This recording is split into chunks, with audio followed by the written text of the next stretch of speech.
All right, good morning. Monday morning, December 15th, 2025. Getting closer. Hanukkah started last night, Christmas in 10 days, then New Year's, and we're on to 2026. We had a ton of snow up here 2 nights ago, all overnight, and it has not melted. It is heavy, heavy, heavy amounts of snow in my yard right now. So we're in the thick of it. I think there'll be a little more transactions this week, would be my guess. Probably another, I don't know, 10 or so. And then it'll probably get quiet after that for a little bit. So let's hope for some good action. We'll break down everything that happened over the weekend that I missed. Got a couple fun things to do today as well. DJ will pop on. He'll let me know when he's going to come through. But in the meantime, let's do a little checking in on a few things. Happy Hanukkah, everyone. I was at the Giants game, 9 a.m. in the blizzard. Yeah, no joke, Maya. It did not stop snowing well into the day yesterday, which is odd. Honestly, a lot of times when it snows overnight, it kind of lets up in the morning around here for whatever reason. But no, just kept going, just kept snowing, and there's no warm day in sight. So maybe I should have gotten the driveway plowed. Now it's just a sheet of ice. That doesn't make it very safe for anybody, but okay. All right, in the Dominican League, we're on to the round robin now. Aguilas already clinched a playoff berth, an official playoff berth, and these other games have gotten a little feisty. I noticed a little bit last night in the Toros Licey game. If we can check in on that real quick. These teams were definitely putting out their A squads last night for this one. Miguel Castro pitched in a holding role. There's a home run here by Eloy Jimenez. So let's get into that for a sec. All right, here's the Eloy home run. Let's watch that. He's looking to get back into the spot he was in earlier in his career with the White Sox that he's not in anymore. But huge pop, playing down there in winter ball. And hitting homers for the Toros. Guess he's not sure if that's a home run or not. But yeah, this is where the crowds start to get a little bit bigger at this point in the winter out in Dominican. And then it gets really crazy during the Dominican League playoffs. But they got to get in first. There's 6 teams. I think 2 get eliminated now in this round robin section. And then it goes from there. There was a couple big key strikeouts in this game. Where was that? Miguel Castro strikeout to end the 7th.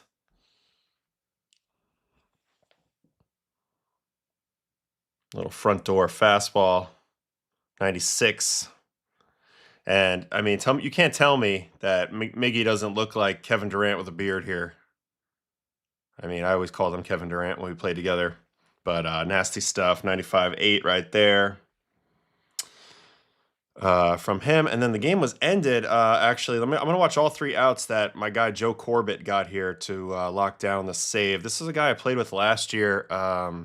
Ended up did not get a pro team to bite on him, but now he's got back-to-back years shoving down here in Dominican, throwing 94-95 with a really good sweeper, and now he's in the closing role for the Toros. He even was on the Dominican Caribbean Series team as well last year. I don't know. Of course, he gets 3 lefties in the 9th, but this is a guy who kind of has been filthy down there. I mean, in the time I was there last year, he was blowing everybody away, making it look very, very easy. So there's a punchy, and then he's going to get this punchy here for the save. I think it's a little backdoor freeze job. Yep. Drop the glove. I think he has a Donald Trump celebration, but we don't have the angle to see that. Does like a little, like that funny, I don't know what he's doing, dance. But anyway, that's it for that. Let me look up all these standings. All right, so like I said, Aguilas way ahead. Toro's doing great. Everybody else under 500, so it's a little bit of a battle between these bottom feeders, Licey, Escogido, Estrellas, and Gigantes to get into the actual playoff. In Venezuela, this has got to be Venezuela. Yep. Margarita Islands in first, Caribes, Lara. Wow, Caracas, they're one of the proud teams. They're in last. Not sure who Luis Angel plays for. Acuna. I believe maybe Magallanes. That's another big one. Let me check. Maybe I can find the roster real quick. Let's just pick a random game out and see if he's in the lineup. This is stupid, but we're going to try it anyway.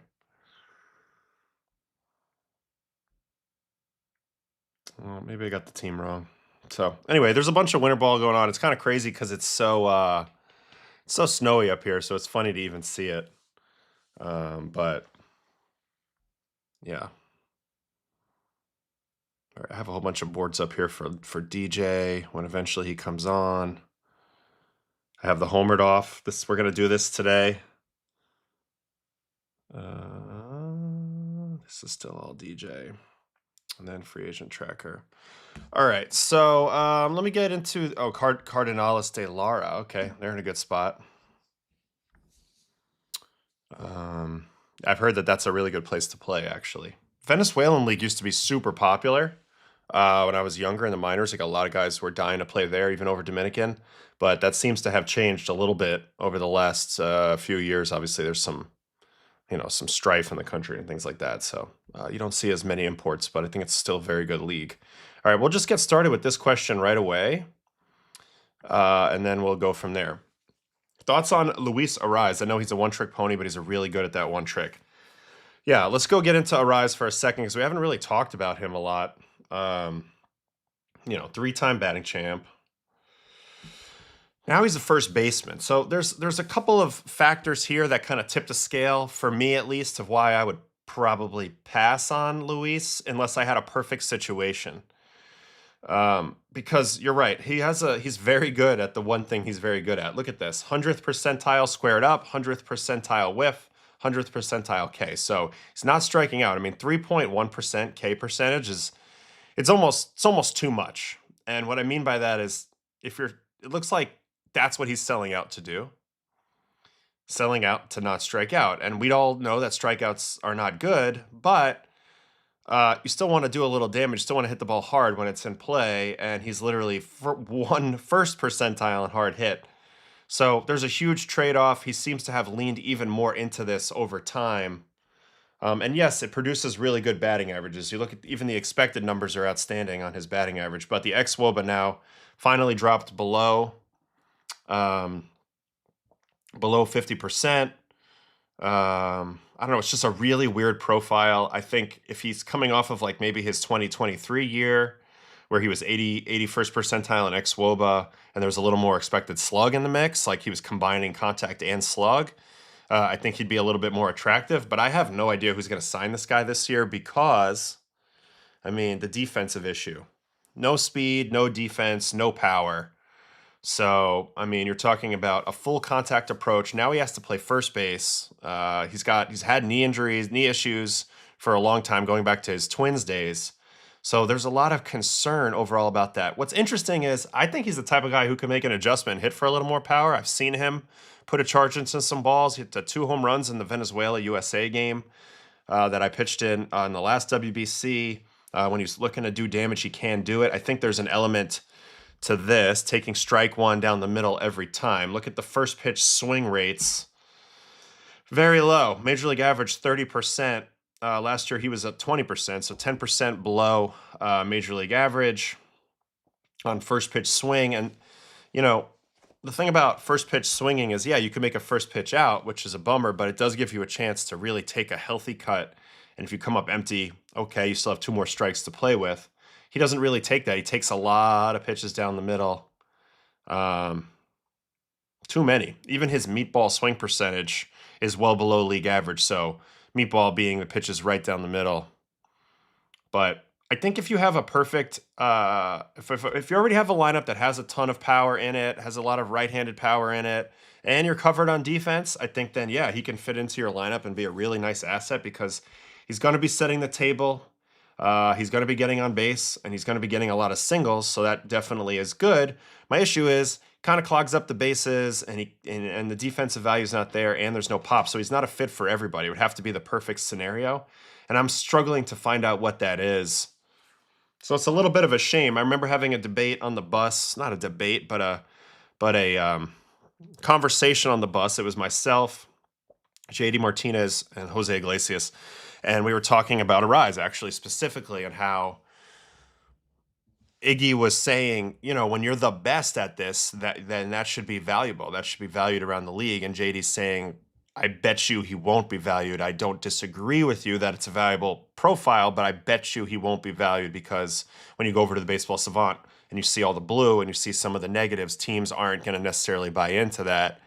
And Iggy was saying that, it's just a different game. It's still an effective game. And I agree. It is an effective game. And, you just go by batting average and on base. This last year was tough because only 327 on base. But you look at the previous 2 years, and I mentioned if he was free agent coming off of 23, I think that they would overlook a lot of his flaws in the year where he had the 203 hits. He even had 10 homers that year, 354, 393 on base is amazing. But now it's 292, 327 on base. And as I mentioned, he doesn't really have any speed or defensive ability. So it's tougher. I think he's the type of guy that, man, at your price, you'd love to get him. He's going to add a lot, but there's no way he's going to get valued as high as he probably thinks he would, considering he's 28 years old and is a 3-time batting champ. So it's tough. Man, years ago, this guy would have been one of the most desired free agents out there, right? So I don't know. I think it's a tough guy to evaluate. It really is. He's a tough guy to evaluate, straight up. All right, we have some more comments on this. His OPS plus was like 99 last season. Yeah, I mean, it's not that it's, that's not even that bad. It's just that when you have negatives on the other side, you need that number to be like 120, to kind of make up for it in your overall value. Red Sox as a first base DH and trade your sheet. I think the Red Sox are more looking for thump and power, and that's why we liked Pete so much as a fit for them. And now I think they have to get a little creative. They're not lacking contact hitting really too much. I think. Also, I'd rather run Casas back at first because we haven't really seen Casas. I know he hasn't stayed healthy, but I'd rather run Casas back at first. So I got to look hard to figure out the Yoshida fit. I mean, the Arraez fit. But I don't know. Rockies could take him. Does his profile fit well? Of course, I think his batting average would be incredible. I think he'd have a shot to hit like 360. But a lot of the same issues. Although, maybe he would be okay at Coors because now all of a sudden he's getting more balls in the gaps. I mean, let's look at the spray chart here. It's all balls in front of the infielders, and then there's some balls in the alleys that could maybe roll. I don't know. I just don't think the Rockies are in a moment where they're going to want to pay him a lot of money. I mean, in a weird way, I kind of do like it at Coors, and it's interesting. Maybe I'll talk a little bit to DJ about his thoughts on Coors as a contact hitter because, DJ won the batting title there, and there's been a ton of batting titles won at Coors. But again, I don't know the perfect fit for this guy. It's not that I'm not a fan. It's just such a weird profile. It's so hard to get away from some of these really low numbers in the blue. I mean, the chase is a big part of it because he's always fouling away close pitches. He's so good at swinging and fouling things off with 2 strikes, but he's digging himself a hole by allowing himself to get to 2 strikes and have to slap. The expected slugging, I just need him to take more chances on the first pitch, and I think his profile gets a lot better. But yeah, again, the defense and the sprint speed. Hard to ignore that. Really, really hard to ignore that. And, teams definitely seem to be buying in more to the defensive side of the run prevention. He could try to do what Jeff McNeil has tried to do since July 2024, try to increase his power, increase his bat speed, look to walk more, though Jeff was never taking that first pitch all the time. Yeah, I mean, it's funny with Jeff, we used to get frustrated a little bit when he would try to swing for homers because it's not really your game. There was a lot of warning track flyouts. Not that he couldn't hit home runs. I like when he takes his chances ahead in the count, but then you want him to go back to being who he is when he's even or behind in the count, and that's what I would be looking for Arraez. So I can see that. Jeff's a very comparable player, but much more versatile defensive value there. That's probably why he got extended early. Man, I'm trying to think, man. You got to have the right group, and at some point he'll become undervalued. At some point there'll be a number here where it's a no-brainer for a team. Old guys like me appreciate Luis because in our day it was considered somewhat shameful to strike out. Agreed. And look, 3.1% strikeout rate is insane. I mean, when the league average is crazy high, that's not normal. He should really start swinging hard until 2 strikes and change his approach and not strike out after that, which he could do. Yeah, I'm wondering what the thought process is this offseason. I'm also wondering if, like, after he sees how he's valued on the market, if he doesn't go ahead and try to make some adjustments, to get paid. You're a good ball player, you're a proud ball player, and you could be stubborn about it, but you also want to get paid for the time that you're in the league. And I could see him making some adjustments, selling off for a little more power, little bit of an average trade-off. It might be hard to do to shift back and forth between the two styles in the same at bat all the time. But if anybody could do it, it's a guy like this. I mean, we've all seen his incredible like drills that he does, where he's like finishing, looking at the like looking behind, and he's staying behind all the balls, and he's hitting really staying inside pitches that are really hard to stay inside. So I don't know, just a very unique player. I was thinking it's hard to rely on Casas staying healthy. It is. He hasn't stayed healthy. Casas has a big time profile, though, in my mind. We just haven't seen it yet. You know, we just haven't seen it yet with Tristan fully. But there's a really good batting eye in here. There's power in here, so there's a lot of modern game types of offensive upside here with him. I mean, you look at these previous years where he played, and he didn't play that much. But you look at like 23, walk percentage 93rd percentile, chase rate 86th percentile. You combine that with a 93rd percentile bat speed. There's a lot to like here. I think he's probably a big-time negative on defense, and he can't run, and now he's got this injury-prone label slapped on him. But from what I've seen, he's a really hard worker, a guy who cares a lot. He's obviously a quirky guy, but he cares a lot, and I would be worried about him coming back to bite me if I gave up on him too early. I do think the swing length is contributing a little bit to his issues in zone, a little bit too long of a swing, but I love his swing decisions, and I love the overall size and thump of this guy. I mean, hits the ball hard, and he's big, 6'4", 244, and that feels light, to be honest. He felt bigger than me walking around.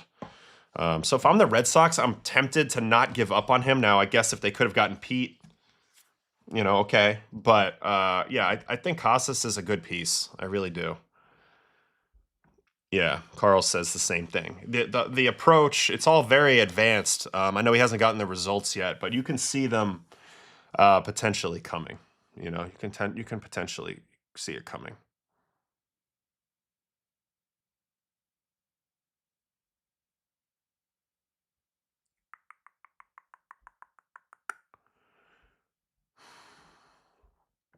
Adam, what does good leadership look like to you? A manager from a previous internship talked about how she learned lessons from sports. I mean, for me, it's about authenticity. It's about transparency. It's about it depends on what role you're in. If you're a manager, I think it comes down to two major factors. You do everything you can to put the team in position to win, while also caring deeply about each person and their career.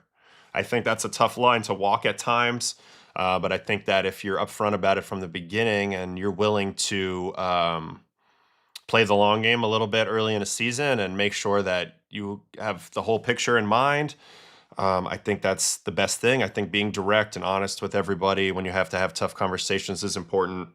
Relatability, but just being authentic, and don't be fake about it, and don't avoid tough conversations. Ultimately, that's your job. I saw, in this Tyronn Lue, Chris Paul thing, Chris Paul asked for a meeting with the head coach, and he said, "I don't want to meet."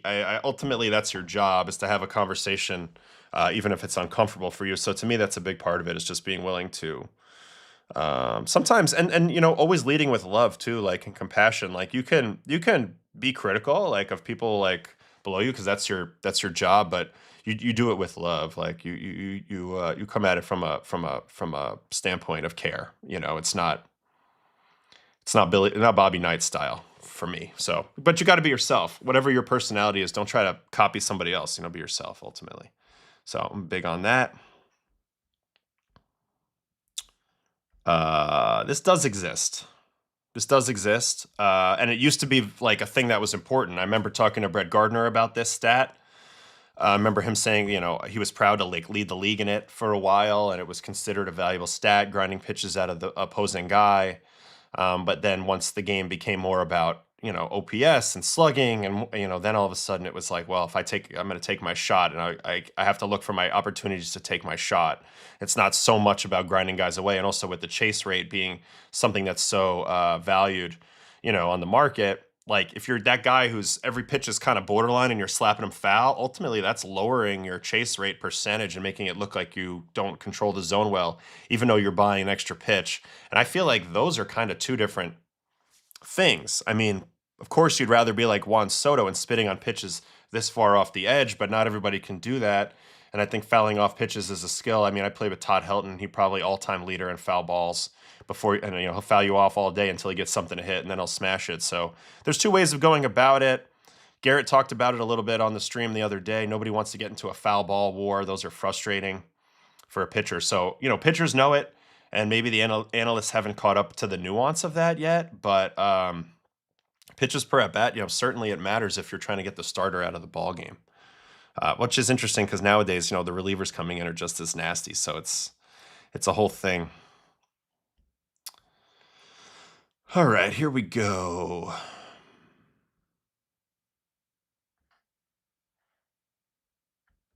Last year's leaders were Ozuna, Trout, and Stott for pitchers per plate appearances. Yeah, it's just not valued the same anymore, and it's just looked at differently, ultimately.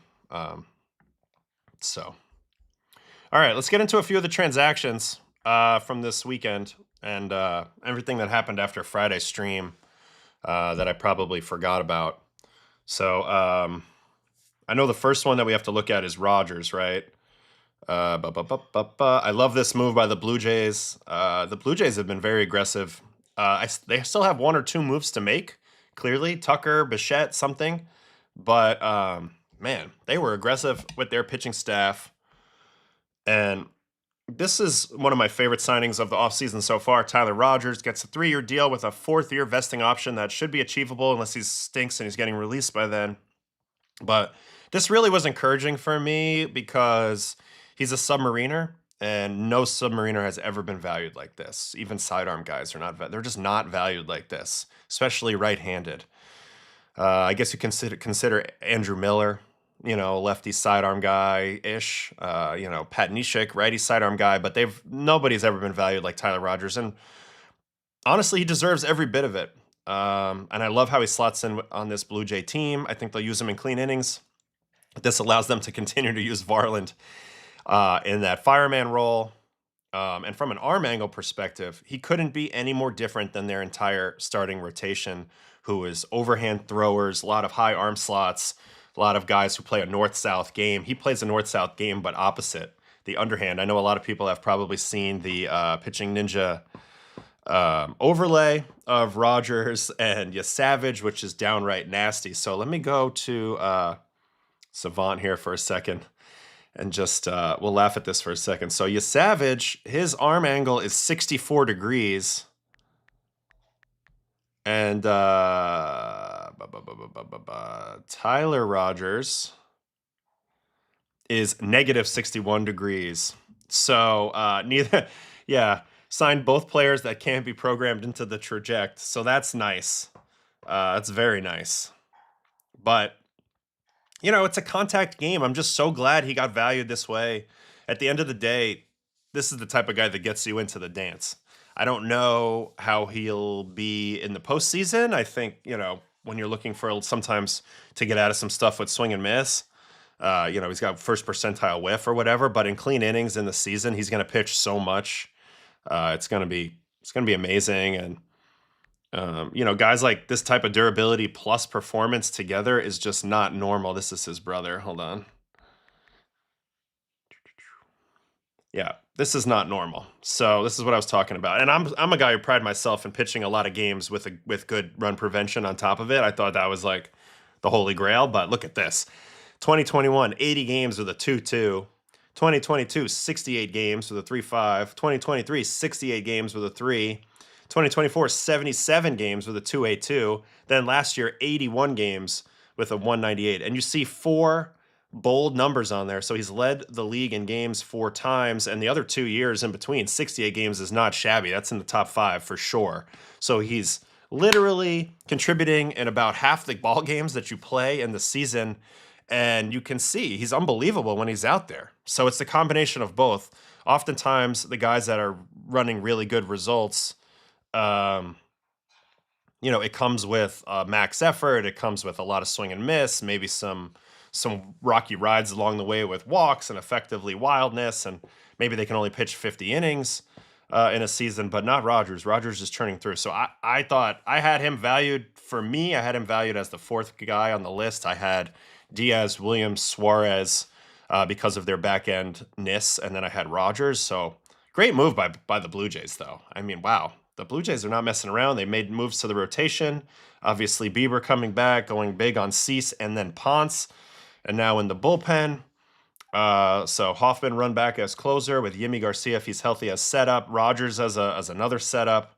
And then Varland as the fireman. And then you have a couple lefties. We know about Fluharty and Little. And then we'll see what the results are of this Barrios situation. They might be able to even squeeze even more stuff out. So I don't know, man. I feel like every team should have been in on this guy. He's got so much value. I can see why maybe the Dodgers don't sign him because they're in it a little bit more for the postseason. But I'm really pumped about Rogers getting this opportunity with Toronto. And it sucks for the teams that didn't get him. With the Mets, we're kind of scrambling for more relievers now on the high end. This was a guy that would have fit beautifully as well. So that didn't work. I think he would fit everywhere. Any place also where there's a lot of home runs hit in your ballpark, he's a really good one. Like if this was Yankee Stadium or Fenway, he would have fit well there. I mean, I just love this signing, and it's great that the game's finally caught up a little bit. Now I saw he was rated #1 in Stuff Plus last year by Fangraphs. So it shows you that finally the models are understanding that angles are so important. So very cool. Here we go.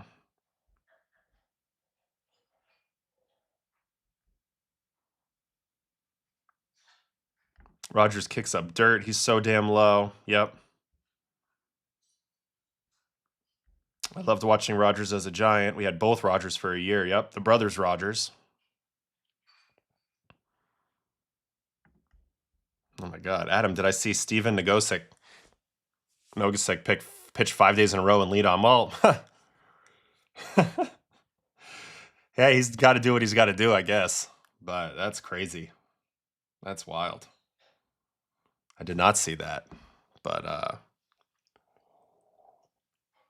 one thing I learned last year about winter ball, real quick, when I got down there, I had a goal of pitching multi innings. I was trying to tell the manager, like, hey, like, pitch me multi innings. I want to work on some things. Pitch me up a lot, down a lot. And then pretty quickly they're like, we're here to win. Like, we need you versus the righties. And it's like, oh, okay.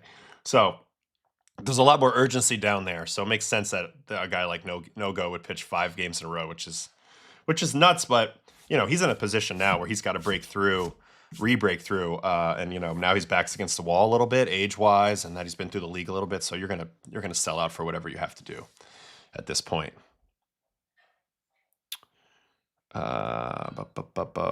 What's up, Zane? Thanks for hanging. Appreciate you. I know that it's tough on the West Coast early, 7 to 9, but 10 a.m. here is a good time, especially and we have to do it around this time in the season because when the games start at 1 o'clock Eastern, I got to get clear of those, so that's kind of how it goes. All right, second move, and this was a Mets move. So we'll hop over to this was the first, after the exodus of the 3 fan favorites, they go ahead and they sign Jorge Polanco. So we're going to get into Jorge here for a second, which I, did not realize he was so good last year. 821 OPS, the ex-WOBA, the hard hit, a lot of things really jumped up for Jorge. I always make the joke that I've never seen this guy blink. Just feels like he's like one of those guys that's so intensely locked in the game. He's got those big bug eyes. But 26 home runs last year is a new thing for him. So packing a little more punch. I saw that he made some adjustments last offseason. They really paid off. I mean, he was coming off a tough 2024. He had been a good hitter most of his career. But the max EV was at a career high last year, 75th percentile, which is pretty dang good considering our boy is 32 years old. You're all of a sudden you're getting a new max EV at 32. That's great. Also, K percentage, way better, 83rd percentile. being a little bit more aggressive with hard swings. I think the weird part about it is that they're saying he's going to play first base, um, where he was a negative last year on defense in the middle infield, and he's never played first base. So, a big issue with Pete was this idea of run prevention, and maybe it was also a contract length thing. They really like the fact that Polanco, it's a 2-year contract. They're paying him $20 million a year, so it's a big number, but they're done with it after 2 years. And I think they're buying into a lot of the under the hood changes. He looked great in the postseason. He raked against the Blue Jays and the Tigers. He was great. He was one of the better hitters on the Mariners. The swing length has gotten better over time. You can see the squared up rate. So whatever he did with his swing and his posture last year made a big difference offensively, and that's what the Mets are buying into as they try to recoup some of the offensive value that's now out the window of Pete and Nimmo. I know they got Semien back, but that was more of a defensive play and hoping he bounces back on offense.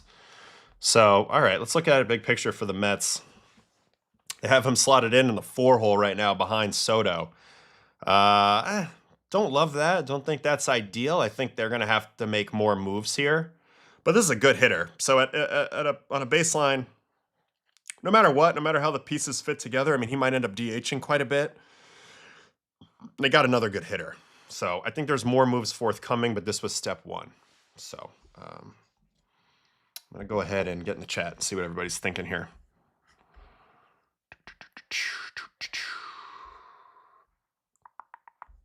He was great in the postseason. Totally agree. Jeff Passan was saying he could play first. As a matter of fact, it was very weird. He's never done it. That was the first thing I looked up because I was like, damn, all right, he's playing first. Let me go look if he's ever played first. And so, no. That surprised me, considering they need a first baseman. But I don't know. Maybe he'll be good at first. I don't know. I guess we'll have to ask Ron Washington how hard it is to play first. They said he'll be DH first. I bet he plays more primary DH, occasional first, depending on if he can figure it out. But they're not depending on him. Okay. Do we think they have Mark penciled in as first baseman right now, Vientos. Curious what that's going to look like. Also, she has Alvy batting cleanup right now. I think, look, Alvy's ceiling is that, but he's got a long way to go to reprove himself offensively a little bit. See, it's not that hard, Scott. Tell him, Wash. Oh, man. I know he DH'd a lot last year because of injury. Wonder if that carries over. Probably. But he can play some defense. I mean, this guy was a shortstop at one point. I remember when he was with the Twins, he was a shortstop. So it's not like there's no defensive pedigree there. It's just that it's fallen off a cliff pretty hard. So we'll see. Good morning, Gaming Ducks, 71.99. We're going to talk about Rosario in a second. Yankees brought back Ahmed Rosario. Everybody in Yankee land is being super normal about it. Who's going to take the Murakami gamble? This is a big question because he's probably the next big-time guy with pop, right? Maybe Ozuna, but Murakami, Okamoto, these are guys that can potentially throw down in the power department. Murakami has to sign by the 22nd. He's got 7 days to sign. So we're going to get resolution on this pretty soon. It's going to be interesting who takes the plunge here, who takes the risk.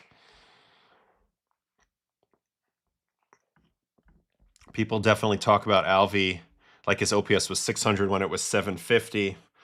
Yeah, I mean, for me, and I've talked about it earlier when I broke down Alvy, I just think Alvy needs to use the whole field a little bit more. When he gets into pull mode, he's just too easy to pitch to, but he's got donkey power. Yeah, 786 OPS. It was actually a better year and only 277 plate appearances. But he hasn't really broken out yet. I know he hit the 25 home runs as a rookie, and that's where the tantalizing power's from. That came with a 209 batting average. I just think when he goes to right, like you look at this spray chart, there's a lot of damage to right field, right? Doubles and home runs right there. Stay right there, Alvy. Stay right there, buddy. That's you. You're going to get, once they start pitching you in, after you show them you can go the other way, that's the promised land for him, is proving to everybody around the league that just because you pitched me away doesn't mean I'm not going to do damage, and then he'll start getting some of the pitches that he wants to hit.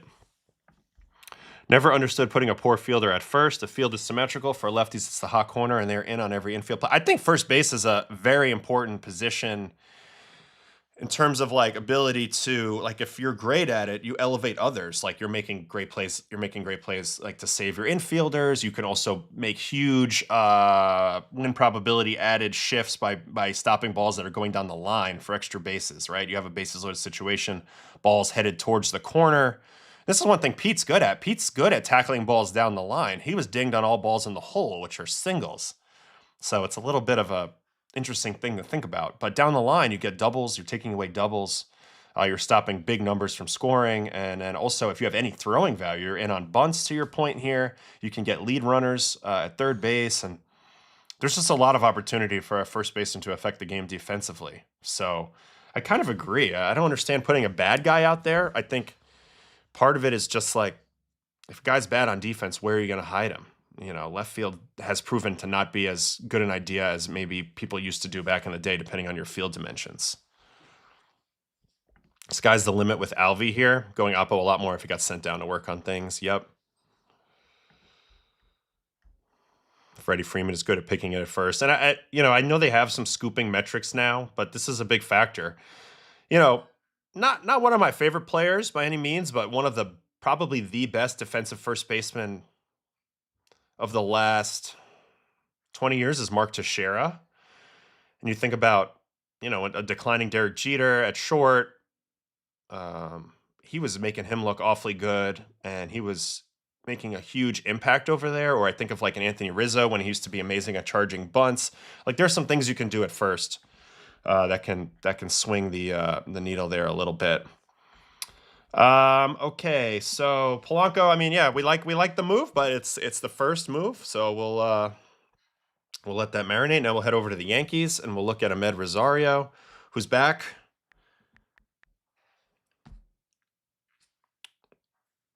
Only 191 plate appearances last year, but did play pretty well. 276, 309, 436, 745 on 745 OPS. He's about league average now as a runner, where he used to be an absolute burner.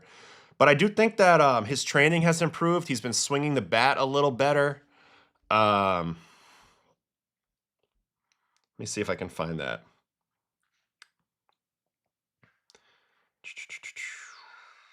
Well, max EV actually, I mean, it looked like it had been declining and then it popped back up over league average again last year. Ultimately, this guy just chases too much, swings at too much stuff. But he's a versatile piece. They sign him for basically no money. He can play he can play infield, a couple of different spots. He can run. He crushes some lefties, in particular Garrett Crochet. Like he got the start in the postseason game versus the Red Sox when Crochet started.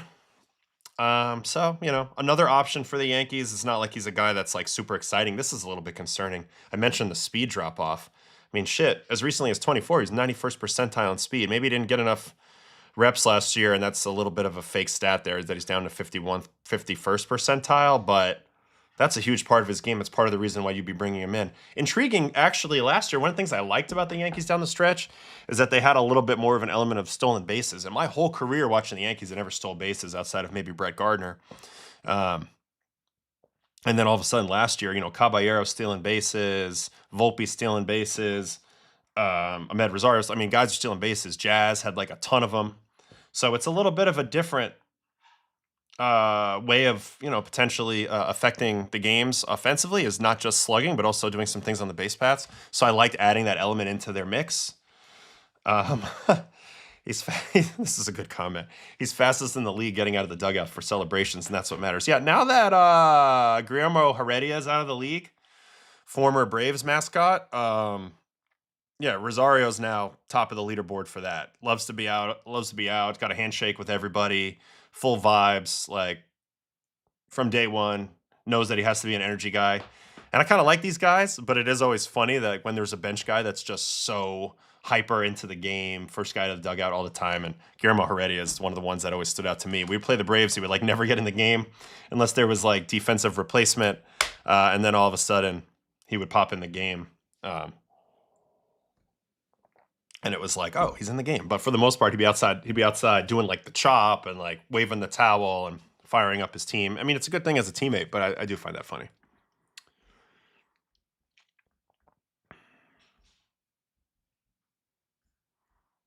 All about the splits with Ahmed. Wonder if the Yankees actually trust him to play the field more this year. Yeah, it is all about the splits. Lefty killer.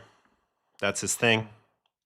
I mean, ultimately, McMahon's going to be playing most of the time at third, but I guess against a lefty, maybe Ahmed gets in there at third. So that's his opportunity for playing time, plus pinch hitting, plus pinch running. Shortstop, I don't think he's in that mix. Second base, I know he's not in that mix. But Yankees do tend to play a little bit of the lefty-righty thing when they have an advantage in that way. So that's the thought. You get a really cheap guy that can potentially crush lefties and play third when McMahon cannot play against a certain lefty. So you think about the guys in the division. Blue Jays don't really have any of them, but you think about it like Crochet, Early, Tolley when they're eventually there, McClanahan, Povich. There's some guys with the Orioles, but there's some lefty opportunities there, so we'll see. I guess it isn't really underrated considering he has a Gold Glove. A lot of people don't realize how good on D he is, though. Depending on what happens with the outfield mix, could potentially play some left field. Yeah, and I know at one point he was playing a little bit of a center field at a point, right? So he's got some versatility. Obviously, he showed well with the Yankees, or they wouldn't have brought him back. They liked what they were getting from him in the clubhouse, I'm sure, as well. I love the way Willie Adames greets players coming in for making a run. He takes their helmets. Yes, so this is like just good teammate stuff. Some guys, they find a way to do this. They're really good at helping each other out. It's the small things, It's the small things, and Rosario's definitely on that side of things. What transactions am I missing so far from the last few days before we get into some other stuff? No sign of Deej yet. But what other transactions am I missing? I don't know. You just look at the Yankees scenario. I mean, he's now on the bench here. Like I mentioned, McMahon is kind of penciled in there. I mean, the Yankees are going to do more than this. This is all going to change. It's probably a little bit too early. Oh, okay. Merrill Kelly, Josh Bell. Thank you, guys. All right. Merrill Kelly back to the Diamondbacks. This is something that I actually called for on the show. I was like, look, I think he's a good fit where they're at, price range, comfort. Now all of a sudden they have a little bit more of a rotation. Merrill Kelly, one of the best command guys in the game, pitchability guys in the game. Velocity is way down now, averaging 91.9 at this point. But 32 starts, 12-9, 3.52 last year. He's been a Diamondback for a while. They know what they're getting. I like the move. They bring him back. And they're definitely signaling that they're definitely trying here. And this is why I'd be surprised if Ketel Marte gets traded, because the top three in their lineup is what's special. Perdomo, Marte, Carroll. And then now you look at the rotation, all of a sudden it's a little bit deeper. They recently got Soroka as well. So Merrill Kelly, Ryan Nelson, who was good. They need more out of Erod. Fott's been up and down, and Soroka. So they have a real rotation at least. Yep, and we covered Soroka already. So now they have a real rotation at least, and now they can go ahead and attack this bullpen a little bit more. But they don't really have an offensive problem. I know the bottom of the order is a big-time question mark with a lot of these guys, including Jordan Lawler. But the top of the order is absolutely, tremendous. So clearly Diamondbacks are going back in trying to win again. And Merrill Kelly, he did get that brief moment with the Rangers, but for the most part, he's been a D-back. Let's look at the last few years. So it's the walk percentage and his ability to get you to chase that have been going really, really well.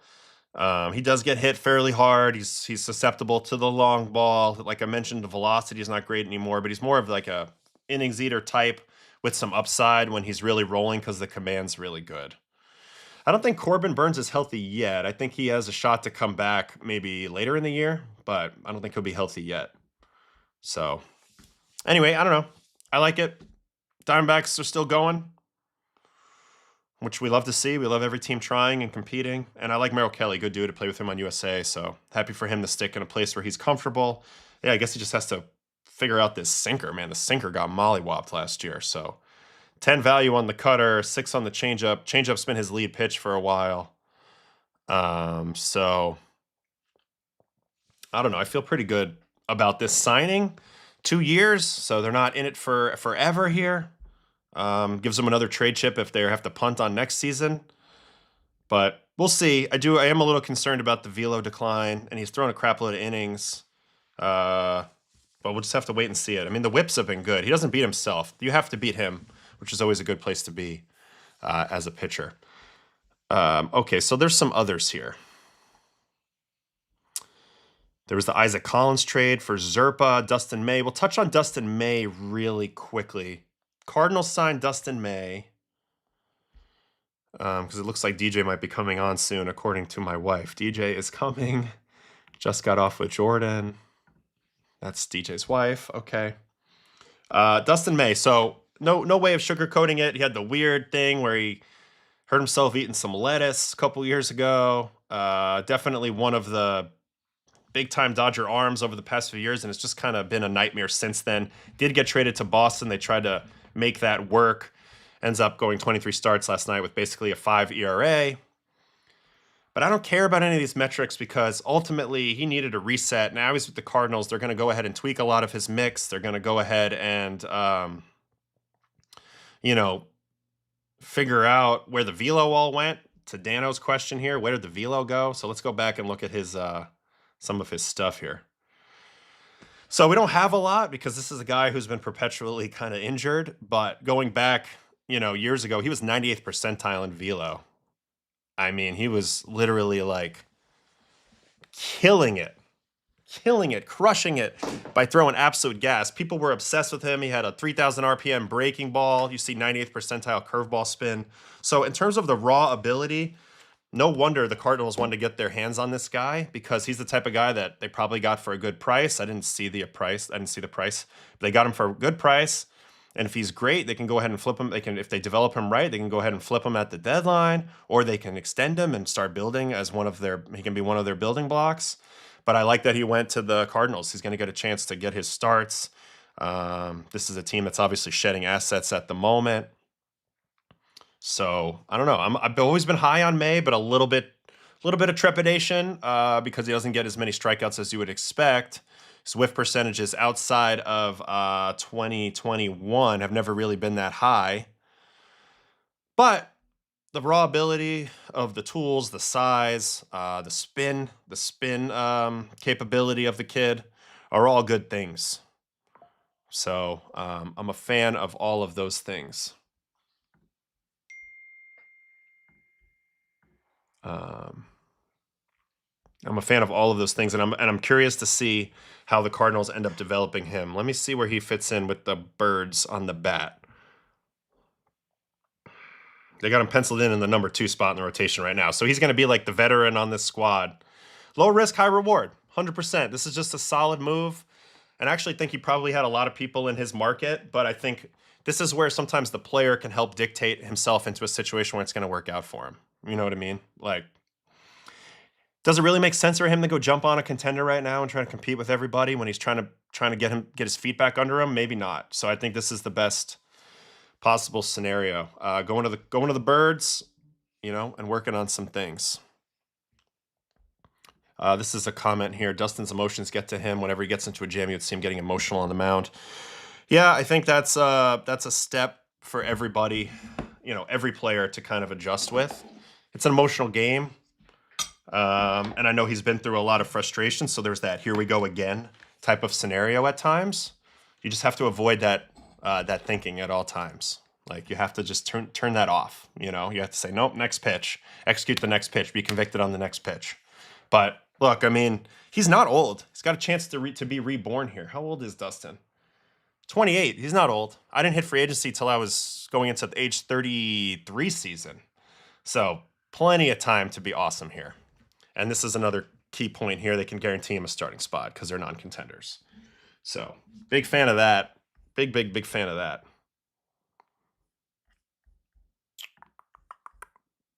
Hold on one second here.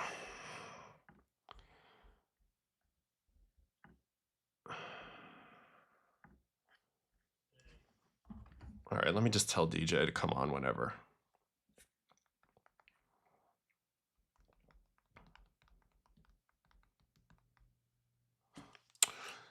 So that's my thoughts on Dustin May.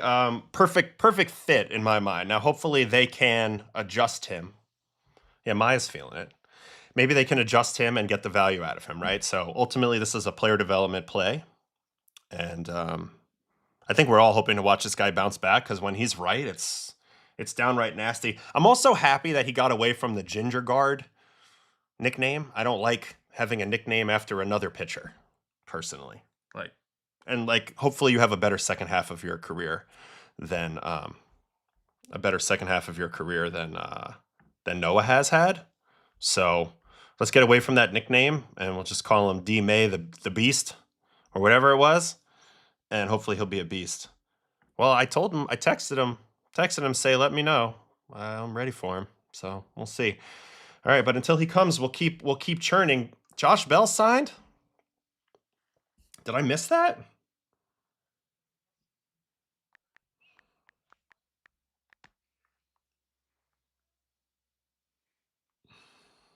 The Twins.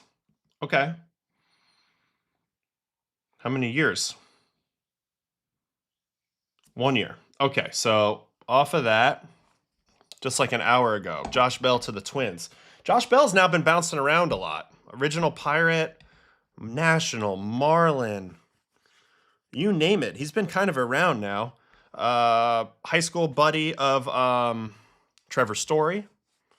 And you see the underlying numbers are tremendous at the plate. So it hasn't equated into straight up results yet. He's averaged about 20 home runs the last 3 seasons, about a 245-ish batting average, 325-ish on base, and about a low to mid, so about a league average OPS. This is an interesting comment here. His second half numbers are only unreal, so definitely should trade for him at the deadline. But you look at the underlying numbers, like you would expect this guy to be a beast looking at this. 87th percentile ex-WOBA. I mean, what's he bad at? Launch angle sweet spots. That's why he doesn't have more dingers, I guess. But the K percentage is good. The walk percentage is good. Anecdotally, having faced him, the idea would try to get him to roll over a lot, but he had pretty good swing decisions, I thought, a lot of time facing me. Guy who can do damage switch hitter, can take a ball to any part of the ballpark. Kind of like this move for the Twins, considering the price. I'm surprised more teams weren't on him given this underlying profile. I know his defense is not good. So you're talking no arm strength, no real range, no real running. So it's another first baseman who's a one-trick pony. But in a way, you can look at this and say there could be a breakout coming. I mean, granted, he's 33, so it's a little bit late now. But, he's always been packing a punch. Max EV, look at that, whole career. So the speed fell off a cliff. That happens. But the bat speed is there. Swing length is another issue. You see this a lot, man. Guys who have a lot of pop, but the swing's just too long, and that ultimately results in too much miss in zone. Although he's got the chase and the whiff he's got those under control. Yeah, and the ground outs to the right side. That was the way I try to pitch him. Change up away, sinker away, backdoor something, try to get him to roll over. There was a ton of second base groundouts. Yeah, he hits him kind of hard, but that's kind of the thing that we're looking at. All right, I think Deej is in. He is. So let me take a quick break. I'll be back with DJ. We'll chat with him for a bit, and then we'll move on to the next topics. So be right back.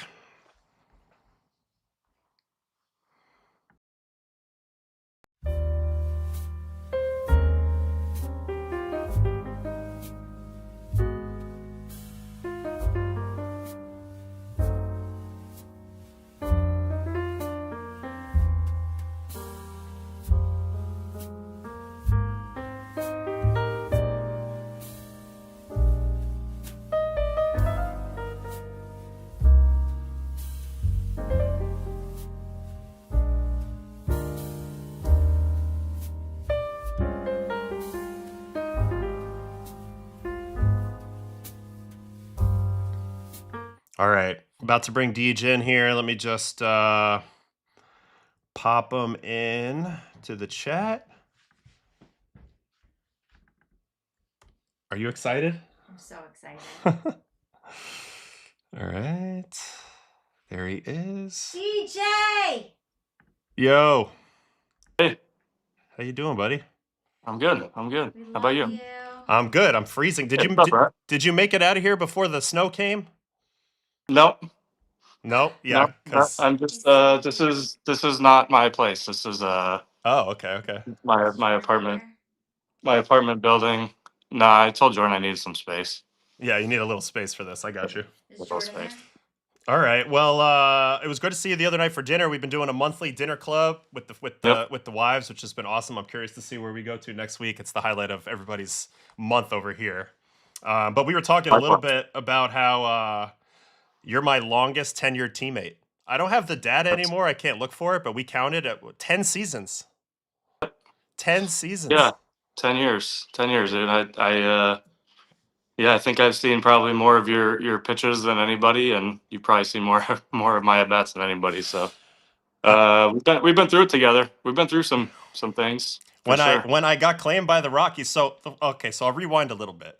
First time I see you play, you're a member of the Iowa Cubs. I'm a member of the Memphis Redbirds. Now, I had watched you a little bit College World Series at LSU, but I'm watching you play. I remember for the series, you got up there pretty quickly, and then I took note of the name. I remember you got a lot of hits, but it's just a needle in a haystack. It's like just a million players, and then I get claimed by the Rockies, and I shoot over to Colorado Springs team, and who's sitting there? DJ LeMahieu just got traded. Mhm. You were the throw-in in the trade for what was the trade? It was you and Tyler Colvin Yep. for Ian Stewart, and there's a pitcher. Yeah, I'm not. I kind of forget, like Weatherford or something like that. I'm Weathers, not. Casey Weathers. Yeah, Weathers. Yes. So, Yeah, I mean, I remember we got called up same time, same year, and shoot, we've been playing ball together ever since. Ended up yeah, on the Yankees together. So, yep, it's kind of crazy, though. 10 years with one teammate is wild. I have seen an awful lot of you at the plate, yeah. and you're obviously one of my favorite people to watch hit. Going back a little bit, also, though, when I first met you, I knew you went to LSU. I see your name, Lemahieu. I'm thinking that's a Cajun name. And then I come to find out that you grew up in Wisconsin and Michigan. So how did you end up at LSU? What was the process like? Um, yeah. Well, yeah. First of all, like when guys don't know me, they're like, "Hey, dude, where you at in the off season?" And I'm like Detroit. They're like, "What?" Like I thought it was gonna be like New Orleans or Baton Rouge or something. Something Louisiana or something down south. Um, but yeah. Kind of just grew up all over and ended up in Michigan and in high school and been there ever since. And then LSU is kind of crazy. I really wanted to go to Notre Dame when I was in high school, like in like my sophomore and junior year. Same. That was like my dream to go play there. And then the coach, Coach Maneri, he was at Notre Dame, and he was like, your grades are kind of like, yeah, like might be able to squeeze you in, whatever. And then he went to LSU, and I was like, all right, that's it. Like, no Notre Dame, like, no way he's going to recruit me to LSU. And then kind of circled back the next year and was like, hey, I'd love to have you come down to LSU. And that's kind of, how I ended up down there. So it was a situation where you're getting recruited somewhere else, which would make a little more sense, a little more local, and then that coach jumps over to a different program, Yeah. and then the relationship's already there. Yeah. Yeah. Yeah, it's interesting because I remember being in high school. I mean, I'm trying to get the attention of some of the southern schools, some of the warm weather schools, but in those days, like it was hard to do it. Like I would have to go to like a camp or like Yeah. a thing like that. So I was curious how Yeah. that worked out. And when you're at LSU, you guys go on to win the national championship. What year was Yeah. that? 09. Oh Yeah. nine. Mm-hmm. Who'd you guys Yeah. play? Who'd you guys play in the finals that year? We beat Texas. We beat Texas in the finals. Yeah, dude, that was awesome. That was an unbelievable time. And we had made it the year before to Omaha and got bounced pretty early, and but got back in '09 and went all the way, beat Texas with Brandon Belt and a couple other big leaguers on that team too. Yeah. Kevin Hughes was on that Did team. he did Brandon Belt pitch at all at that time? Cameron Rupp was on that team. Belt. I don't. If he did, he didn't. He wasn't one of their guys. But I actually did play summer ball with him, and he pitched a lot, and he was actually really good. So Yeah. He's just a really good player. Yeah. Yeah. So What other guys were at LSU when you were there that ended up in the big leagues? there, Lewis Coleman. Yeah, Lewis. I Oh guess that yeah, wasn't Lewis Lewis Coleman. Coleman, but Lewis Coleman, Anthony Renato were kind of our two horses on the mound, and then we had let's see, Ryan Schimpf. Oh yeah, Ryan Schimpf, Schimpf. Yeah. Austin Nola, Yeah. um, Mikey Matuk. You didn't play with Gosman at all, did you? Was he was after you? Gosman was like a year or two after. Yeah, we would have won again probably if he was there. And then I'm probably forgetting a few. Oh I'm yeah, probably there's forgetting. Matuk right there, Mikey Matuk. Yeah. Yeah, Monty was a beast. Yeah. What was Jared the Mitchell. was this Yeah, was so this yeah, Rosenblatt or was this the new stadium? the old one. The old one, Rosenblatt. Yeah. What would you equate the atmosphere to? Like, would you say it was somewhat? Yeah, that's the old one for sure. Would you say it was somewhat similar to like playing an MLB playoff, or a little bit different type of vibe? Uh a little different just because it's the crowd's split, right? Well, I Yeah, mean, LSU is probably more LSU, but just in general, the crowd's split. I don't know. It's hard. It's just a unique thing. It's just unique. yeah, But it's kind of like the old saying. Going to Omaha is like it's you get to play with people behind you. With fans behind you for the first time. Um, yeah. People in so the bleachers. it's just like the whole atmosphere or something. You just can't experience in college other than making it to Omaha. So Yeah, it's- that's like the coolest thing in the world, man. I was always very jealous of the Omaha guys, and then we would play there in AAA. I mean, remember? I mean, we used to play there, yeah, and you could just feel that. You could feel it. Like they have that huge parking lot. There was like the ice cream place in the parking lot. You could see like if people drive up with their trailers, and I don't know. I think Omaha's a bucket list thing for any yeah, baseball fan, honestly. dude, I love these highlights. These are sweet. Yeah, I don't know what YouTube video this is that I'm stealing, but you guys are absolutely Uh, banging in this video all the way to the title. So yeah, it's pretty yeah, sick. that's what we did. Yeah, yeah. It's so cool though. What a cool thing. All right. I was curious about a little bit. I was looking. Obviously, I played with you forever, but I was looking a little bit into your like some of the numbers like over the years. Like at one point, you had a streak of years where you led the major leagues in opposite field hitting percentage. Like that's always been a huge hallmark of your game is your opposite field approach, even on inside pitches. And I know occasionally you would get like the inkling that maybe you could go ahead and turn and burn on a guy. But for the most part, you were content to shoot the ball the other way. There was a lot of hits over there. When did that style start to become who you were as a hitter? Um, it's that's I could go on a long time about that question. Yeah, it was always my strength for sure going the other way. I didn't really realize it until like maybe pro ball. That I could go opposite field, better than most. It's definitely not the most fun, dude. I just want to go up and bang, but it's just I've wasted so many at bats over the years, trying to hit for more power, and it just like went backwards for me every time. So I was just like, you know what? I just whatever.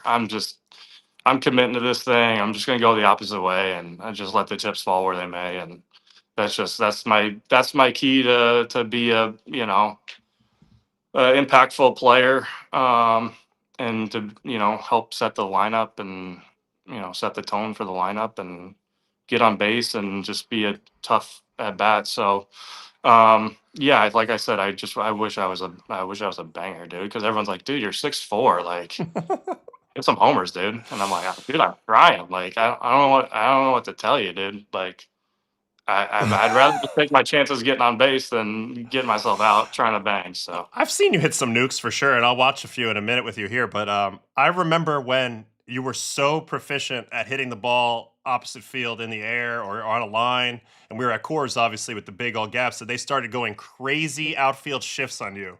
Do yeah, you yeah, remember this? Because here's a triple that you hit to yeah. center field. Is that the D-backs or This is the Padres? Padres. John Jay's playing Yeah. center, and he's way over in the gap. That's the Uh, way they used to shift you. I was running so hard trying to get to 3 right there.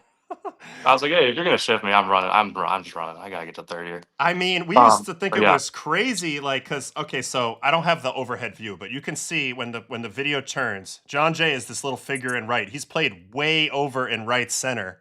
You hit this ball to dead center. This might be an out a lot of the time, but because they're playing you over there because they've been burned so many times, they had to try to be aggressive to try to cut down on your opposite field ability. But I thought this was one of the most unique things I've ever seen. uh, yeah, I was, it was, yeah, they kind of started, especially the teams that like we played a lot, like in the division. The D-backs would pull some stuff, and the Padres and the Dodgers would too. It was kind of like before analytics were like, big shifts were like shifting. So I think it was a little bit before that time, but kind of right on the cusp there. So yeah, teams were just trying it out and like, just whatever, all good. No, I mean it makes sense because like these are some of the clips now of you just getting extra base hits to the opposite field, and at a certain point, they're like, well, if he's going to go over there, we have to do something about it. But at Yeah, course, you got to pick your poison. Like it's too big of a field.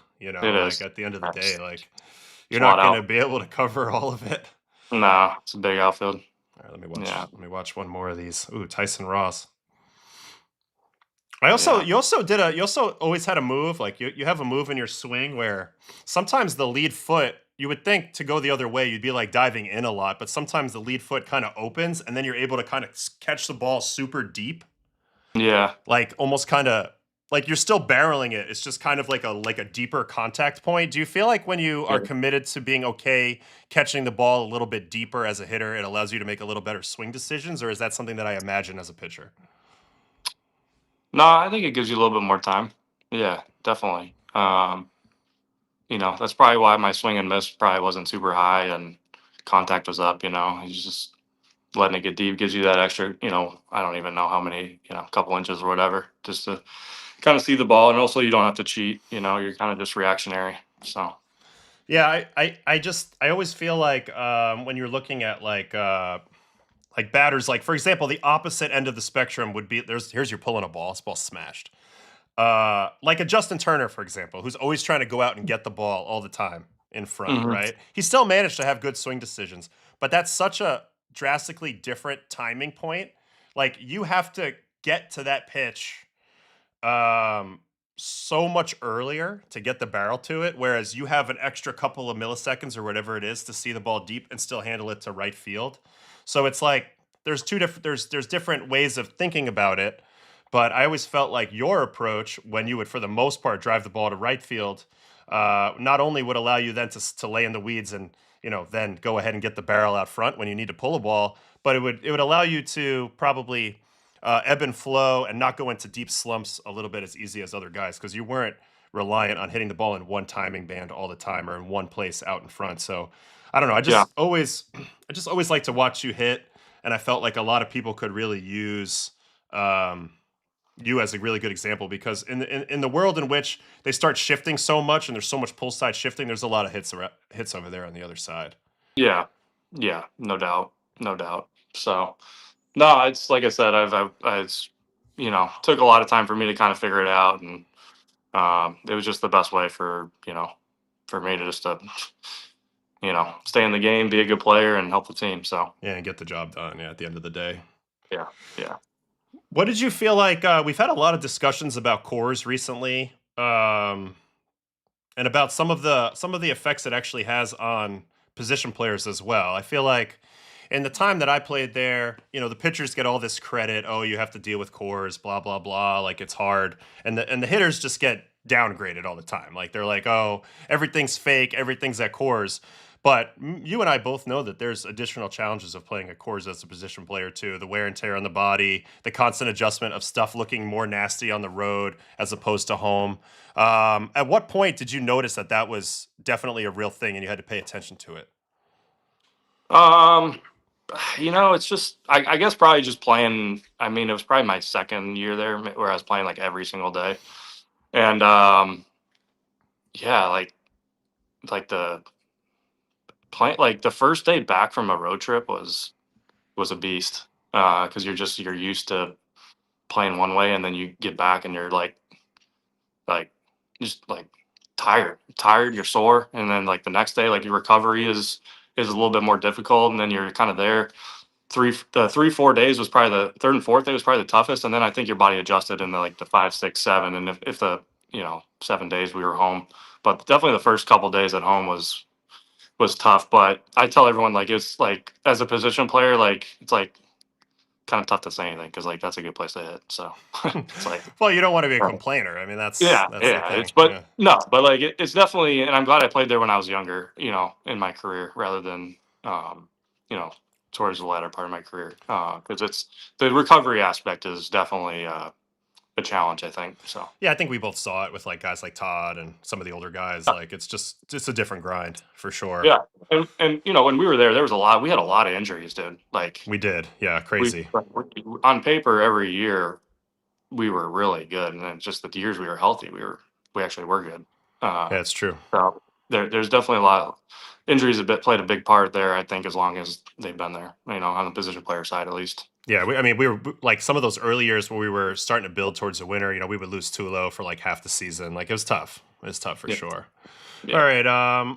I'm curious a little bit about your Northwoods League team. Can you tell me a little bit more about this and tell us a little bit more about this? So the Northwoods League, for people who don't know, is a college summer league, one of the best ones. There's Cape Cod League, there's Alaska, there's New England, NECBL, New England Collegiate Baseball League, Northwoods League. I think it's probably considered the second best league now, behind the Cape, I would say, mostly for underclassmen. And now you're an owner of one of these teams and you're running one of these teams.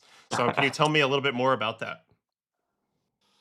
Sure. Yeah, I've we've had a Northwoods League team the last 3 years, kind of like a mile or two from my house in Michigan, Royal Oak Leprechauns. Um, There it we is, the Royal Oak Leprechauns. Yeah, yeah. Dude, it's a lot of fun. It's a lot of fun. We're in the Northwoods League.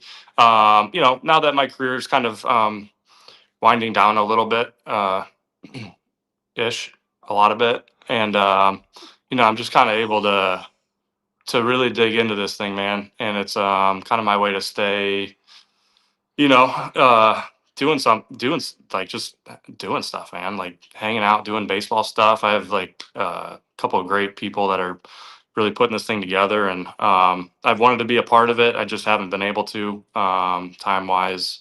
And now that I have a little bit more time on my hands lately, I just been digging in, man. Been diving in, and it's been a lot of fun. So I love this logo, the Leprechauns. I wonder what that came from. This is the team that's the closest to Detroit, right? Like this is like a Metro Detroit team. yes, yeah. It's yeah. We're like right outside Metro Detroit, and dude, it's a cool league, man. I think there's like 20 some teams, not 28 teams, something like that in this league. And then in Michigan, it's Leprechauns, Traverse City, Battle Creek, Kalamazoo. And it's good. I was able to watch a little bit last year, and all the games are streamed. So like I pop in every once now and then watch them when I can. But the last like week or two, I was able to watch in Royal Oak last year, and it was dude, it's just like good baseball, man. It's like fun. It's like there's no numbers, there's no like I mean, there might be a radar gun, there might not be, and it's just baseball, dude. Just baseball. Like just Yeah. roll the ball out there and play, and it's refreshing a little bit to watch that kind of baseball. And I don't know if you played summer ball, but it was one of the more fun summers I've ever had. So I don't know if you played college summer ball or not, but Yeah, I played New England Collegiate League one year, Danbury Westerners was my team, and then I played Cape the next year, Harwich, which I know you played for as yeah, well. yep.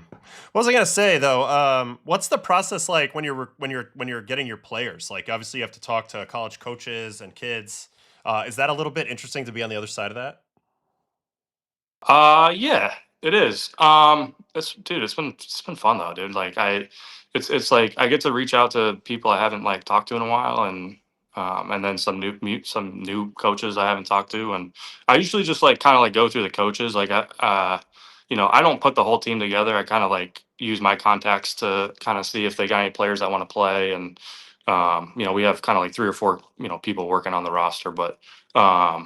Yeah, it's like a chance for me to like reach out to some coaches I know and be like, hey, dude, like, we'd love to have, we have a really good staff, and like we'd love to, if you could send a guy or two, like we'd definitely make sure they're better when they return in the fall. So It's just such a great opportunity. It's such a great league. Like the yeah, weather's great that in that part of the country that time of year. yeah, It's a pro style too. Like I think they play it is. the most games, right? So it gets you Yeah, prepared. Yeah, yeah, yeah. It's definitely you gotta love baseball to play in that league. It's like 72 games. So yeah. um, Brett had a but good idea for you guys: popcorn and a pot of gold bucket for the leprechauns at the field. hey, we'll take all the recommendations we can get, man. That's awesome, Take bro. all the advice we can get. So, Yeah, but no, it's fun, man. It's fun. It's like I said, I get to go hang out with a bunch of people I like hanging out with, and really do this thing right next summer. So, all right. Let's watch you get a hit off me, and then I'll let you go. I was trying to close you out here in this game. I tried to go front door sweeper. You weren't having it. Right up the box. Then I had to face Judge after that, which got a little scary, but got my ass.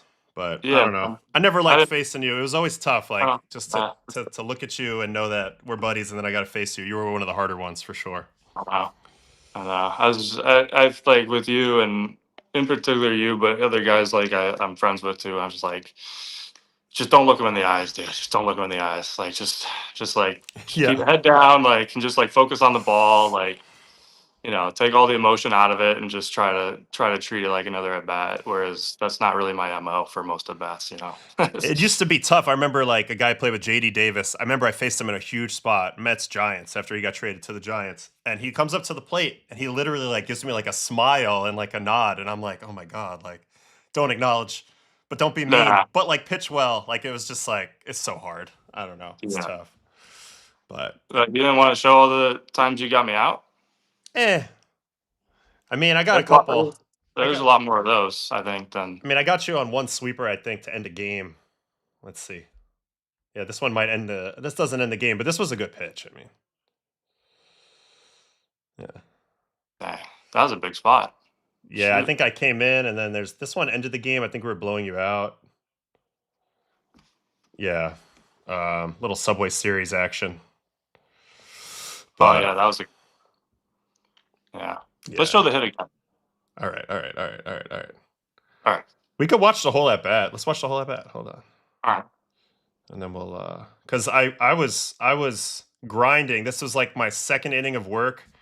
Obviously, Yankees Red Sox got traded. This was a grind. First pitch sweeper ball.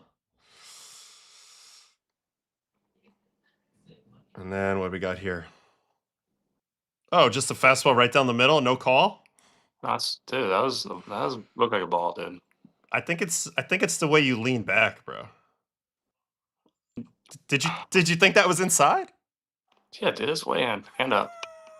Bro, it's right down the middle. All right. 2-0. I think I go 3-0 now. Oof. Yeah, I was tired. I'm gonna blame that. Let me get back in. Back in the count. You didn't want to go 3-0 swing for the homer off me? Oh, I was scared. 3-0 sweeper.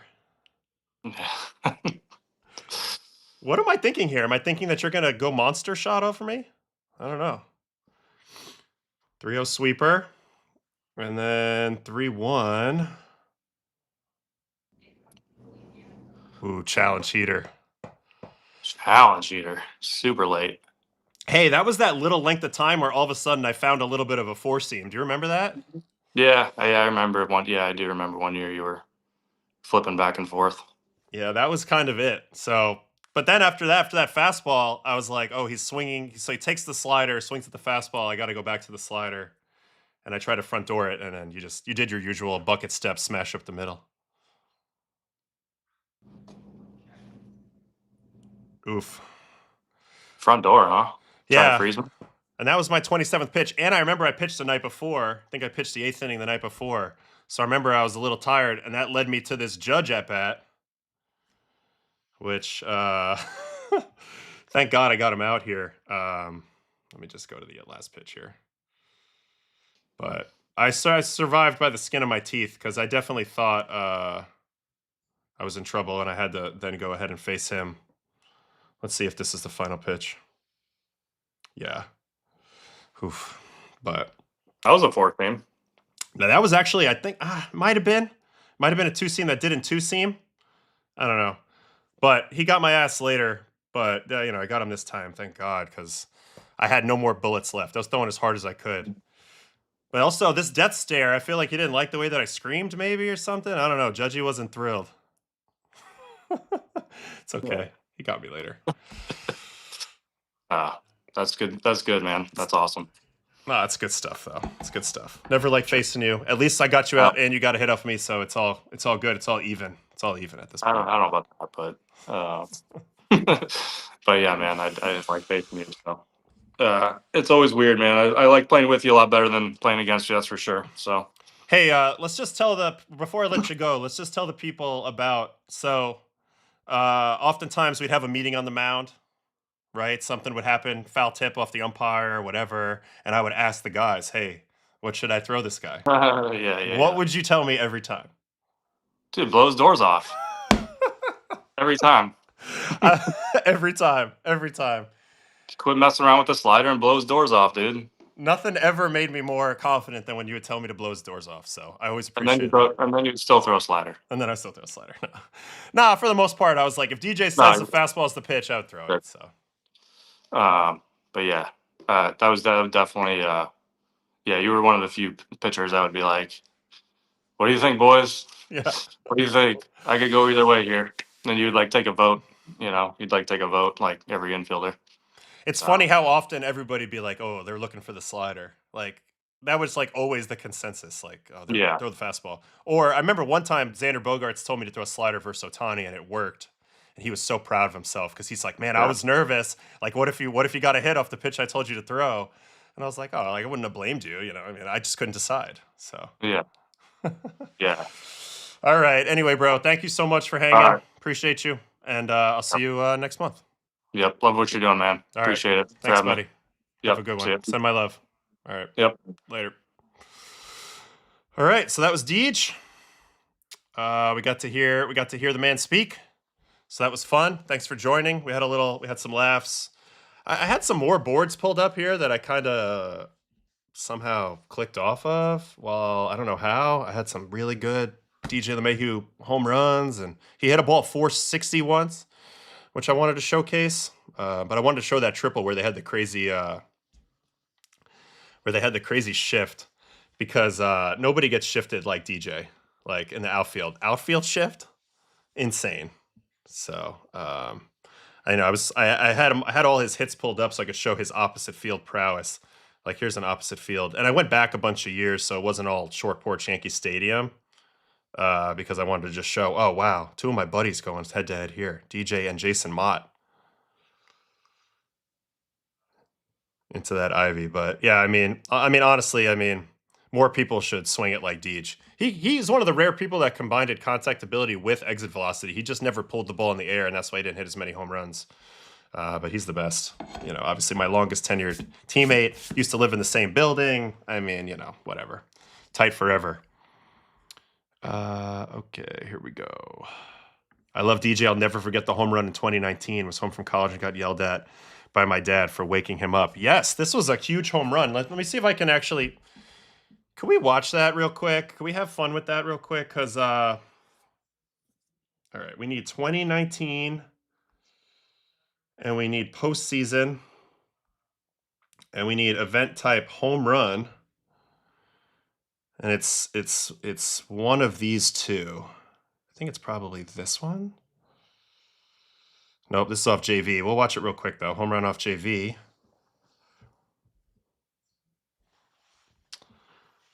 Oh, yeah. Thanks, Billy. I'll take my headphones off. There's the home run off JV, classic DJ Oppo shot. But the one I was really looking for is this one off of Ozuna, where as soon as he hit this home run, let's watch the whole at bat. This is a hell of an at bat. As soon as he hit this home run, everybody in the dugout was like, holy cow, he just saved our season. I mean, we ended up getting walked off. Altuve off Chapman, obviously. But... yeah, look at this at bat. Back against the wall. Down 2 runs in the 9th. ALCS. Ozuna on the mound. Simply put, one of the nastiest closers ever. So first pitch 4-seam off the plate away. That even might have been a cutter at 95. Yeah, cutter. Cutter at 95. So that's how nasty this dude was. Here's the second pitch. Four seam up, 98, being a little aggressive to it. Gets his doors blown off a little bit there. Next pitch here. Oof. Very hittable pitch, 98 down the middle, and now the pitcher's in the driver's seat, right? Cutter, four seam. 98 mile-an-hour four seam, by the way. All right, let's see how he battles here. Great take on the slider. Ozuna can't believe it. Maldonado can't believe it. Great take. Next pitch again. Stays alive on the fastball down.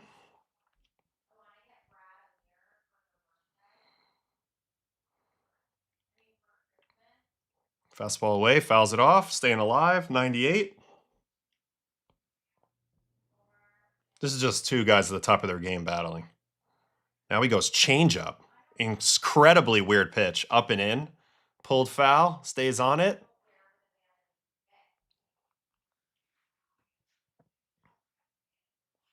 Another fastball, 99. Whacked foul. Just continuing to stay in it. Fastball up. Good take. Now we're at 3-2. He's grinded him all the way back to 3-2. This is called frustration when you're a pitcher. And then he gets his ass right here on the 3-2. Inside out, deep shot to right. Just out of the reach of Springer. What a freaking clutch home run. Tied the game. Ooh, am I in the dugout right there? All right, there's Chad Green. There's Dellin. Who's slapping the pad there? I can't tell. There's Edwin Encarnacion. And the game was tied. So anyway, clutch at bat. It was fun to revisit that for a second. But that's it for Deej. That's it for Deej. I was in the building for this. All 5 runs in the game in the first inning. One of the few ex-Colorado players who still hit after being traded away. Usually they leave their bats in the thin air. Yeah, I guess that's somewhat true. I mean, Nolan was 3rd in the MVP 1 year after leaving, and I can think of some others. Dexter Fowler was probably a better player after leaving Colorado. So there's some. Yeah, we still got plenty of time here. We still got another half an hour probably. Okay, I see Adolis. Garcia just signed with Philly. Wow. Okay, so we'll break that down in a second. There was a couple other moves that we needed to look at, and then I definitely want to do this homered off me quiz to finish up today. And we'll try to clip that whole thing in one fell swoop.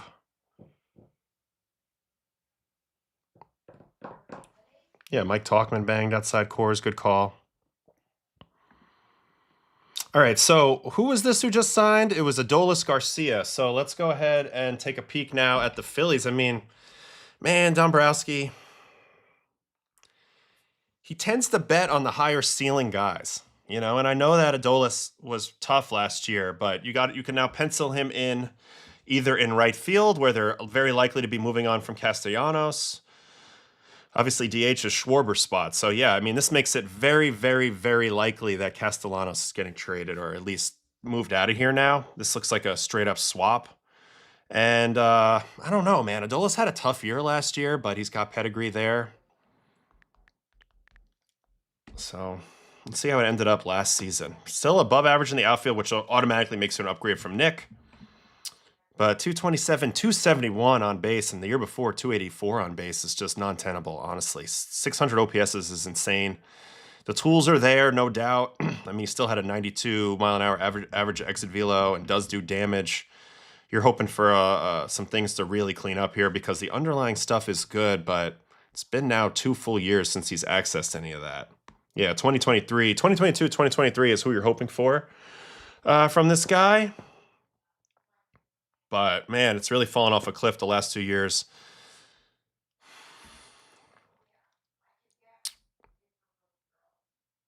I mean, I guess it's the bat speed dropping a little bit, and he still swings way too much at things outside the zone. Now that he's in a different lineup with the Phillies, I mean, maybe you get him a little better situation, you know, with somebody behind him or more guys on base. But, yeah, Dombrowski, not afraid to take a gamble on a guy with big tools. I mean, that's definitely a Dave Dombrowski type of thing to do. So, yeah, interesting. It's not a huge number. What was the number? Was it 10? Was it 10 million? I think I just had that.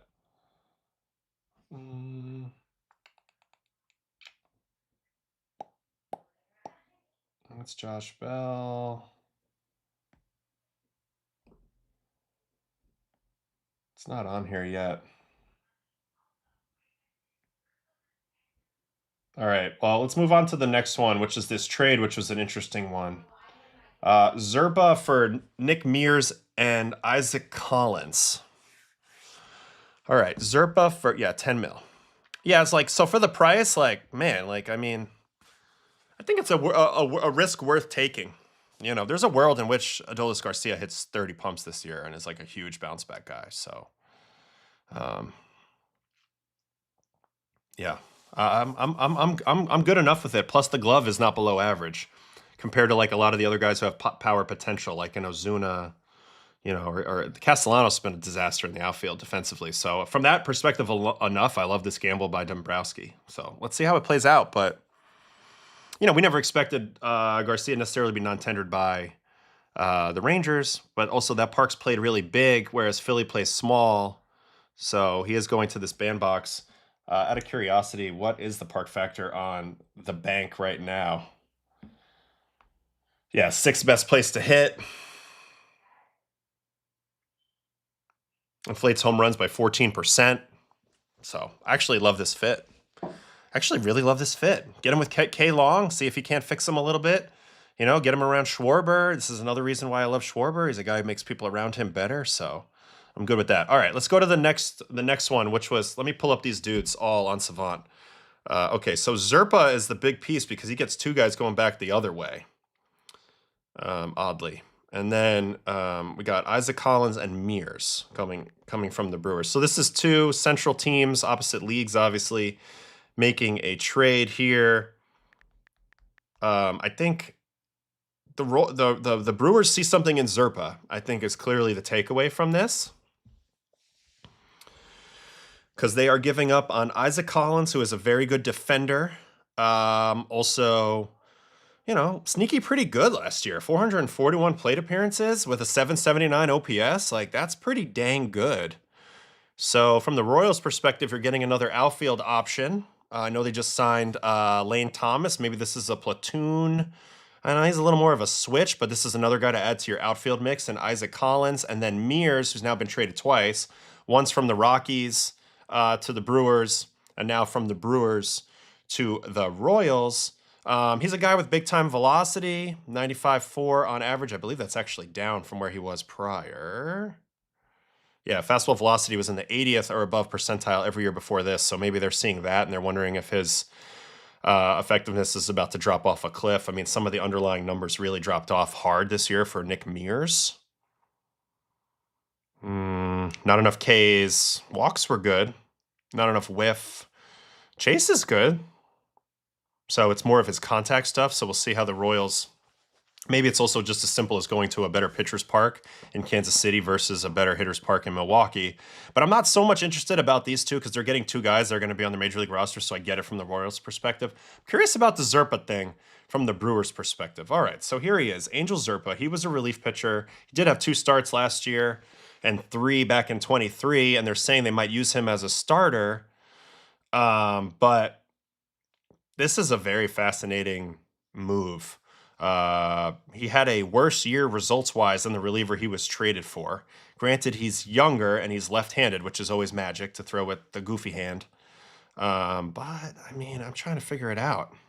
Does throw really hard for a lefty, so that's a big outlier quality and a huge ground ball rate. Okay. So you look at this profile and you say to yourself, unbelievable ground ball rate, 63.7% ground ball. And it's a really good fastball, and the pitch mix is actually pretty quality. Way above average sinker in terms of drop.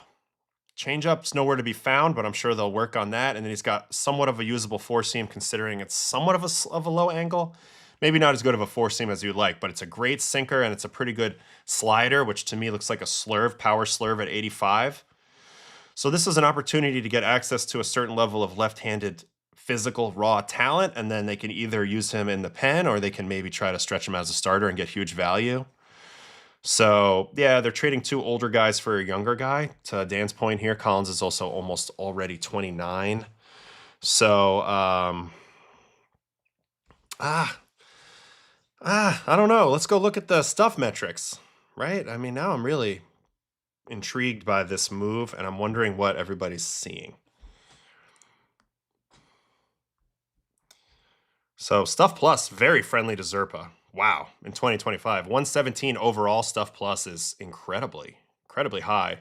They love the sinker, which is what I noticed. 125 sinker, that's one of the best sinkers in the game. 126 slider, which is like a power slurve, so that's rated really well. If he can learn a kick change or a split, and if he can fix the orientation on his four seam, get a little more lift without making any other changes, I actually really like his stuff. Really like his stuff. So they're making a stuff-based play. This is an analytical, and we're going to do some player development with this guy type play for Zerpa. On the other side, Mears, who I mentioned, was an interesting, intriguing. I hated when the Rockies traded him to the Brewers. I was like, man, this guy could be a guy for the Rockies, but they don't know how to develop him at the time. But then his stuff did drop off a little bit this year. Yeah, he was a 109 stuff plus in 24. Last year, right at league average. So that's a little bit of a I mean, they're hopping out of that right now. Whereas maybe in Kansas City, you have a much bigger ballpark, guy with a fly ball profile, and you say, okay, let's bring him in. He's another guy to add to our mix for our bullpen. We don't need necessarily Zerpa late in this mix. And in addition to that, we get Collins, and Collins was a poor man's Soto at home. Again, I looked at Isaac Collins' stats here, and they're pretty good. Doesn't hit the ball hard, but makes really good swing decisions. 98th percentile chase rate is great, and he's a good defender. So, yeah, it is. This is Eno's model, as far as I know. Yeah. Pretty sure it's Eno. But, yeah, so, I mean, I kind of like it in a way for both sides. Let me go look at the rosters. Let's look at the Royals first, because they get the twofer, right? So, Mears goes into their bullpen. They have him currently in there behind Estevez, Urseg, who could be a starting transition in my mind. Also, if they wanted to go that route, Schreiber, and then there's Lynch has good stuff. Lang they signed this year. He used to be a former closer with a good death ball. So they're going with more quantity over maybe the quality here. And then Collins now penciled in as the starting left fielder. And I mentioned he played really, really well last year. So that's two additions to their lineup now. Lane Thomas and Isaac Collins both in the outfield mix now. So we'll see if they move anybody out of that mix. Both solid players with upside. And Royals are making incremental gains. Ooh, hey Adam, how are the Christmas lights in Diker? Amazing. I don't live over there, but we were thinking about getting a party van together with the kids and actually going to look at them this year. It's a little far from where I live now, but Diker Heights has sick Christmas lights if you're ever out there in Brooklyn. So that's a possibility. But yeah, I mean, this is kind of it for the day, is just to look at this last thing and then do my home run challenge. See if I can win that. But to Josh's point here, they really need Jack Caglione to take the leap this year. Maybe it's a little bit much to ask, but they're in a win now situation, and he's got the ability to really change their lineup. It's just a question of will he actually take the leap? He got exposed pretty hard when he first came up there. So I don't know. That's what both sides are thinking, and we need to follow Zerpa a little bit through spring. If they're going to go ahead and stretch him out and try to make him a starter, this could be an absolute steal if they're successful in that way.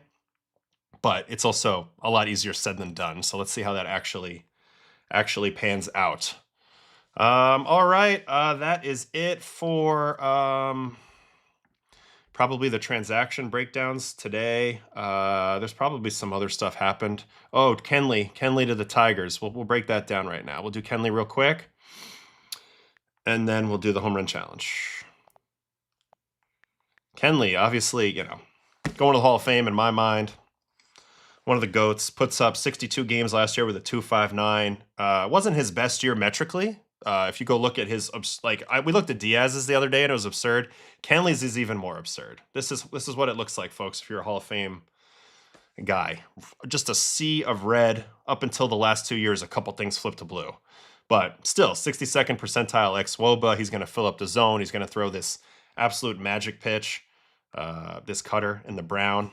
That's a freakish pitch, man. It's got real glove side movement, and it holds its velocity, and it holds its carry, and he's a giant man, which everybody says is the underrated part about facing Kenley. 6'5", 265 with a huge stride, huge extension, 92nd percentile extension. You know, when I would ask guys on the Rockies, because believe me, we faced Kenley a lot, and he was just striking everybody out in the Oregon. Dun, dun, dun, dun. I said, what's the hardest part? Is it anticipating the cutter? And we're going to talk to Charlie about this when I get Charlie Blackman on. They said, honestly, man, he's just so big. Like, it gets on you in a different kind of way, hides the ball really well, and the pitch has an outlier movement on it. So it's all of those things.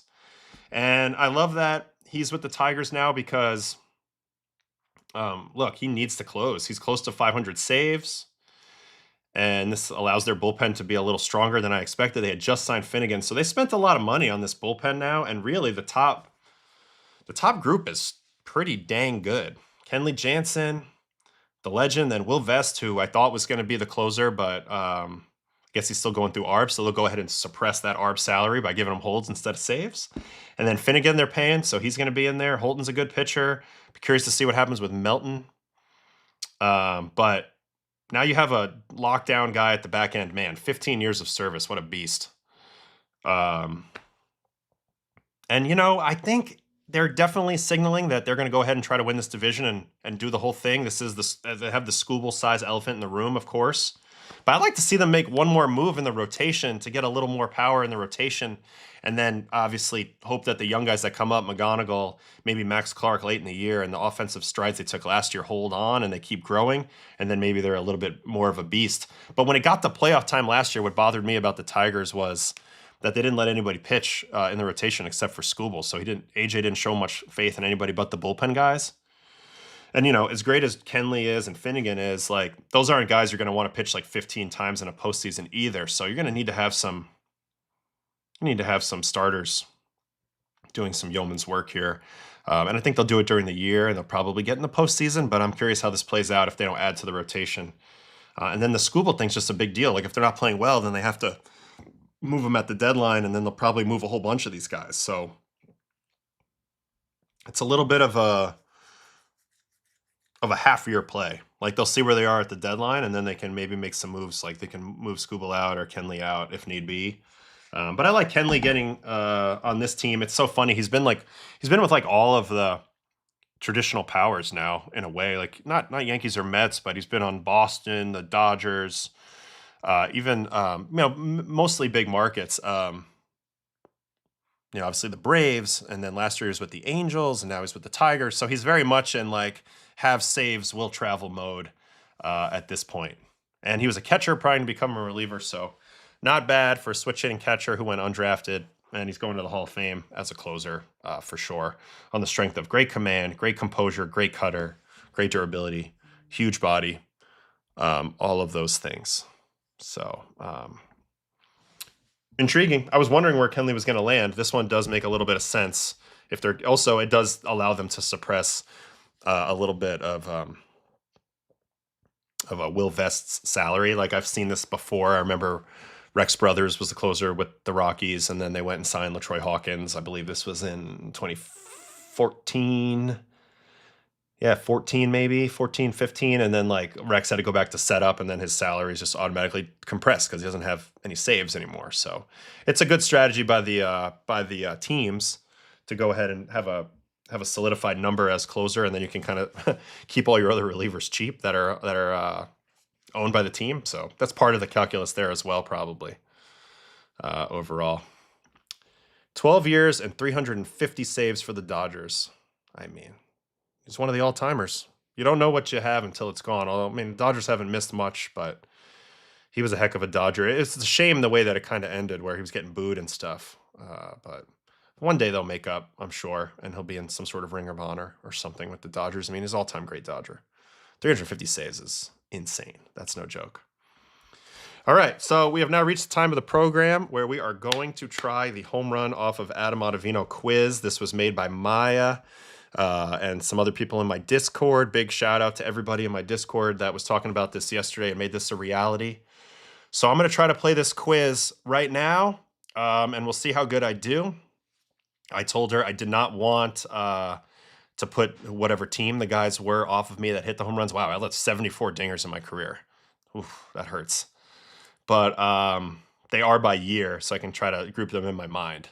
All right, so let's get cracking on this. All right, here we go. Play quiz. All right, so I'm just gonna get the ones that I know are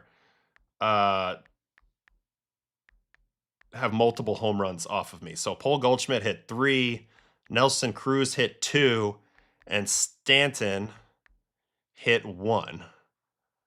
I mean, hit 2. So those are all the multi-home run guys. All right, now I'm just got to have a few more that pop into my head. The first one ever was Ricky Weeks. And then Jim Edmonds is in there, is in that group. And then, okay, looking at the year, Mark Reynolds and Adam LaRoche. Adam LaRoche. When you said you thought you'd give up like 50, yeah, I don't know why. I don't know why I had 50 in my head, but 74 is a lot more than 50, right? All right, so Adam LaRoche. I think there's also a Snyder right here. Yep, Chris Snyder. So I did all of 2010. All right, now I got to start going through them a little bit in my head. All right. All right, let's go with Franmil Reyes. Got one off of me. Oh, and Jose Reyes. So they're both here. Yep, Jose Reyes, Franmil Reyes. Let's go Alex Gordon. That was with the Yankees. Let's go Hunter Dozier, those were back-to-back homers with the Yankees.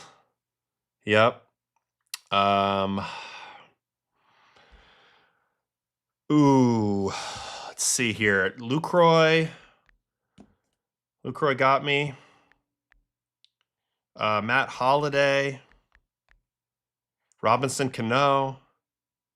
Oh, I put Conyo. Robinson Cano.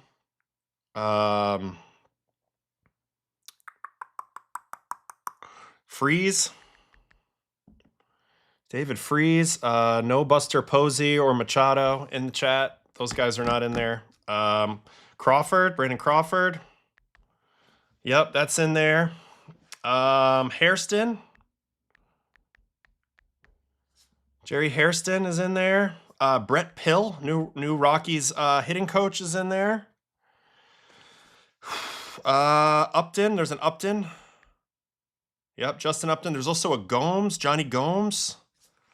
Yep, Johnny Gomes. Ooh, Carlos Ruiz. I'll never forget that one because right after that game, Jason Giambi was like, "Why'd you throw him a first pitch fastball?" I literally just came in the game and then got clipped by Johnny Gomes. No, by Chooch Ruiz. Can I really quick? Can I come off that? Will it still count? I can't. Well, we'll watch the home runs later. I was about to. That will give it away if I look at that. Okay. How do you spell Kirk Neuenhuis? Can somebody put that in the chat so I know how to spell that? But also, we got Jordy Mercer homered off me. Who's the little guy? Ooh, Alexi Amarista. Yep, so all of my 2012 Rockies home runs are good. Okay, we need Schwarber. Ooh, Neuenhuis. We got Neuenhuis. Hold on, let me click on that. Neuenhuis.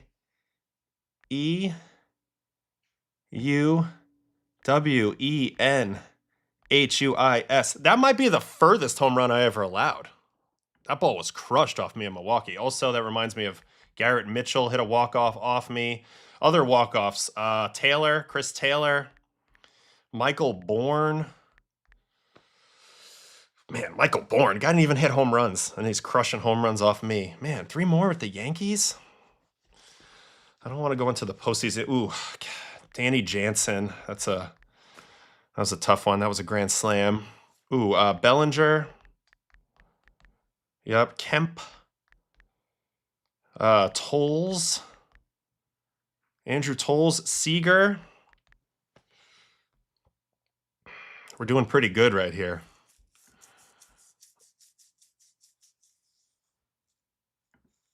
Giving up a 3-homer game.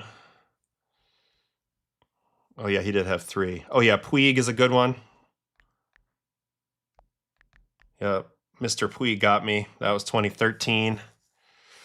Ooh, John Jaso. That one hit off the top of the wall and went over. Oh, yeah, and Danny Jansen also, the guy who just signed. He's the one who hit that grand slam, so you're right about that. I can't ignore that.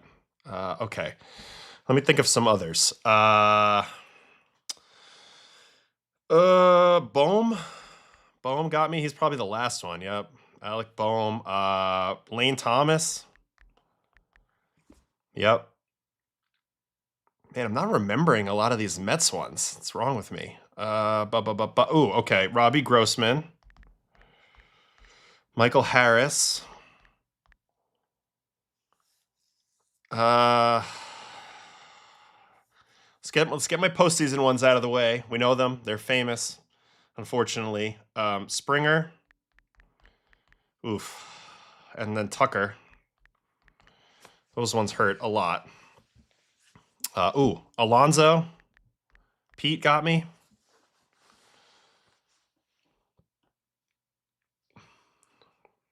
Where'd that go? Did that? Oh, yeah, Pete. So I got all my Red Sox ones. There's so many Mets ones missing. That's crazy. They're the most recent, and they don't. They're not popping into my head as much. Okay, Will Smith. God. Man, 2019 Yankees. Who else clipped me? That's so hard to remember. Oh, Mookie Betts. That's a good one. Corey Seager, 2016.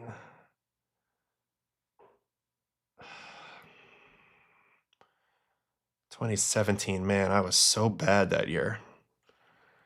Try some common names, go through all the guests. Who else homered off me that we watched on the guests? Somebody did. We're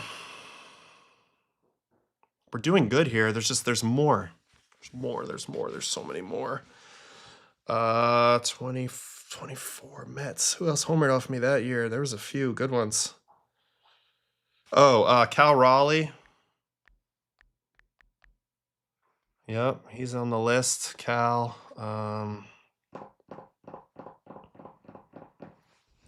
Oh, yep, Nolan Arenado.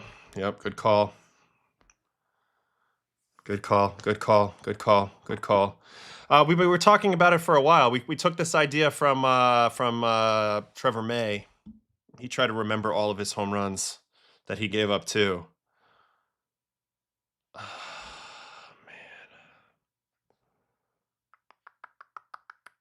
Ooh, Lamb. Jake Lamb. Good call. That was one of the furthest ones I ever gave up for sure. Jake Lamb, man. Who else got me in 2018? I feel like in my head I was like so good that year that it's hard to remember, but I definitely got clipped a few times. Oh, Carlos Santana. That was a tough one. That was an Oppo one. Judge, no home run. Judge did not get me. 2022 Mets. Got clipped a few times. Definitely Schwarber early. And then, golly. Still got 6 minutes here. How am I going to get through these?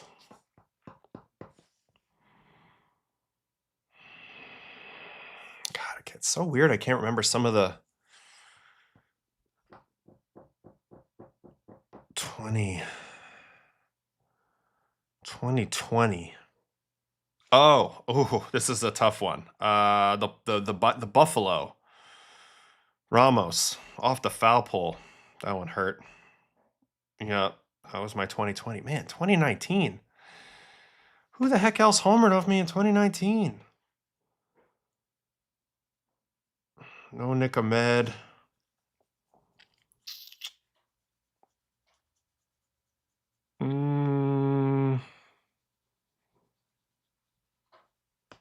There's a group of triples as an Easter egg. I mean, I know one of them was God, what's his name? It's a Cubs player off Mike Fontenot. Yeah, that's just an Easter egg. Okay. God, 2022 Mets. Who else got me?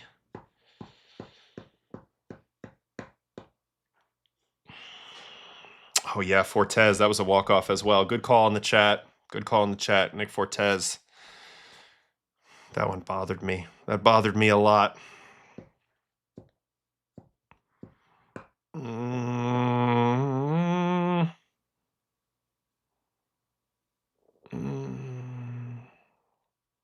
I try to go through ballparks in my head. Camden Yards, no. Boston, I've gotten the couple. Toronto, no. Yankee Stadium, we're done with that. Mets, done with that. Phillies, Ruiz was the main one. I don't think there was any others. Did I get clipped in Detroit at all? White Sox. Oh, yeah, Lurie Garcia with the Yankees. That was a painful one. Jock never got me. All right, let me go through the Minnesota, no. Houston, no. Outside of Springer. Anaheim, no. San Francisco, I think I've got them all. There's probably some more Colorados I can't think of. San Diego, no. Oakland, no.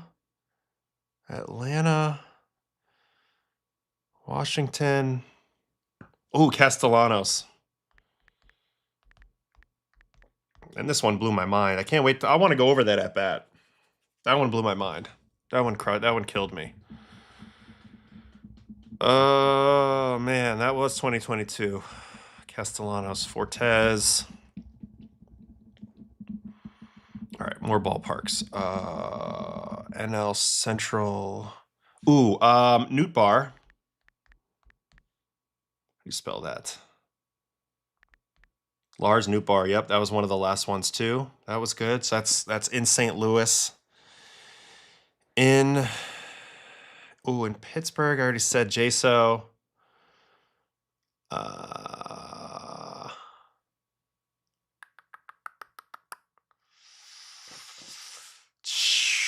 Minnesota, Detroit. Cleveland I've been clipped a few times, I want to say. Maybe. Kansas City. Can't think of any home runs in Kansas City. Not saying it didn't happen. I just can't remember it really. All right, back to the Detroit. No. Golly, gumdrops. This is hard. Cardinals. They gotta. Some of these have to be a Coors. Some of these have to be Mets ones. I totally don't remember some of these. Oh yeah, J.P. Crawford had clipped me. I remember that. I forgot about that. First one of 24. Early in the year. I'm drawing many blanks here. Oh, against the Rays? I gave up a big home run against the Rays? Oh, Brandon Lau. Oh, yep. And then that also reminds me of a home run I gave up to a guy on the Tigers, Riley Green. That was in Citi Field. Freaking sweeper. So it's only 4 more with the Mets.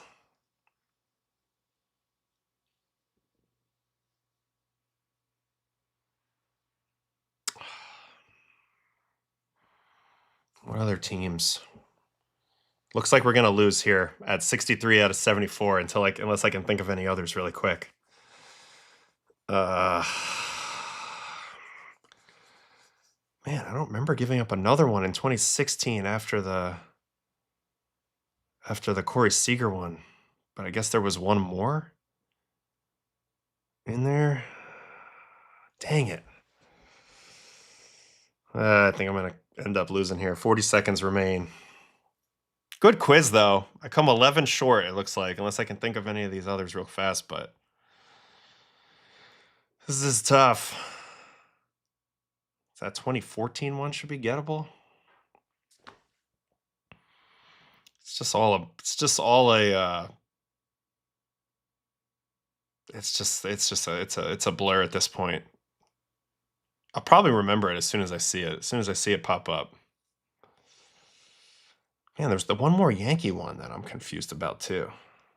I don't remember giving up any more home runs with them. All right, there it is. So what did I miss? Lyle Overbay. Never would have got that in a million years. Chris Carter, I can remember that because I remember Nolan was pissed. Scott Schebler, Scooter Jeanette, that was the same game. That was rock bottom, 2017. Oh, yeah, Doogie, first career home run, Alex Verdugo, 2017. Jake Bowers, that was a 3-0 count to dead center. Moustakis, I should have remembered that. That was a backdoor sweeper. Jesus Aguilar, that one bothered me. Oh, David Peralta, yup. Cutter with the Mets. I still got the save that day. Seiya Suzuki was a sinker, 2-0 sinker. And then Ildemaro Vargas, I guess I gave up a home run in 24, and it just shows you where my head was at since I really don't remember that. I wanted to go look at that home run I gave up to Castellanos in 22 because this one was just, this was frustrating. All right, so 22, Phillies, Mets. This was a Sunday night baseball game.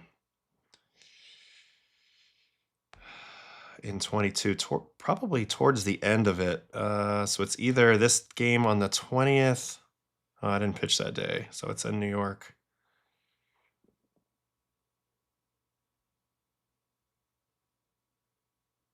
Might be this one. Let's see. Yeah, here it is. Watch this at bat. Watch this at bat. This one was crazy. First pitch slider, swing and miss, nowhere close. Second pitch, four seam. Takes it. Third pitch, four seam, but look at the location. And then he homers right here. I'm sure Buck wasn't thrilled about this. I mean, up and in, looking for a four seam fastball just goes to show you that Nick doesn't really look for anything. Like, why would you think I was going to come? I thought the fastball was a sneak attack. Like, oh, he thinks I'm going to go back to the slider since I got the swing and miss. This pitch is actually up and in. It's 96, and he's just all over it for a crippling home run. And this is right in the middle of when I was rolling, too. And you can see I'm not too thrilled about it. Let's see my reaction. Yeah, not thrilled about it. Anyway, that was a crazy one. That did happen, unfortunately. All right. Oh man. Oh, you said Peralta and Suzuki earlier. I guess I wasn't really looking at that. Damn, I'm sorry. I missed that. Ooh, the Jake Bowers one was crazy too because it was 3-0 count. I could pull that up actually real quick. This was so it would have been Cleveland and the Yankees. I don't know if actually this is on the iPad. This is 2019. It's too far back. All right, so we can't get that. But it was a 3-0 count. That's the only 3-0 home run I ever gave up to. 3-0 home run I ever gave up was to Jake Bowers. I remember that one. And I was like, damn, why did he swing at that? But hey, thanks for the shout out. 63 of 74 is impressive, so we'll take it. I feel like that was pretty good. That's pretty good. That was fun. We'll come up with more fun stuff like that. But yeah, that's it. We'll wrap it up for today. We'll look at more transactions. Hopefully more stuff happens. We'll watch when more stuff happens, hopefully by Wednesday. I think I have Daniel Bard coming on, former MLB pitcher. So he'll be a good guy to talk to. We go way back. We're same draft. So good stuff like that. What's the feeling watching those home runs? I mean, I didn't watch the two playoff ones, which are the two most painful. I mean, there's some pain in there, but I mean, what can you do about it? It's over. You know, I got clipped. Struck out a lot of guys too, 800 and something of them. So there's a lot of good in there, but you know, home runs are going to happen. So you just kind of have to do it. You had Easter eggs for guys that had good numbers against me, but no homers. Little fun facts that pop up with their OPS against you. Oh man, we got to go through that. Obviously, I know from the Discord that Machado did hold true as one of the guys that I kind of owned. That kind of is funny. Let me find that real quick. This is Padres, Mets, 2024. Yeah, this was me. So, dude, this is so funny because I threw 43 pitches in this outing. But watch this Manny Machado at bat against me. To this point, he had never gotten a hit off me. And then this is the one hit. This is so funny. Of course, it cost me a run, which I didn't need in this moment because I really needed to pitch my way back into things. And, you know, every time I give up a run, I got buried further at the bottom of the depth chart. So that didn't really help. But, so sinker, sweeper, sinker. Here's the four seam. Barely fouls it off, stays alive. He does a lot of barely fouling, staying alive in this at-bat, too. Tried to go backdoor sinker, didn't get it. Watch this foul ball in this sweeper. This is pure survival by Manny here. It's just a piece. Wow, that's He's even, I think he even smiles at Alvy here.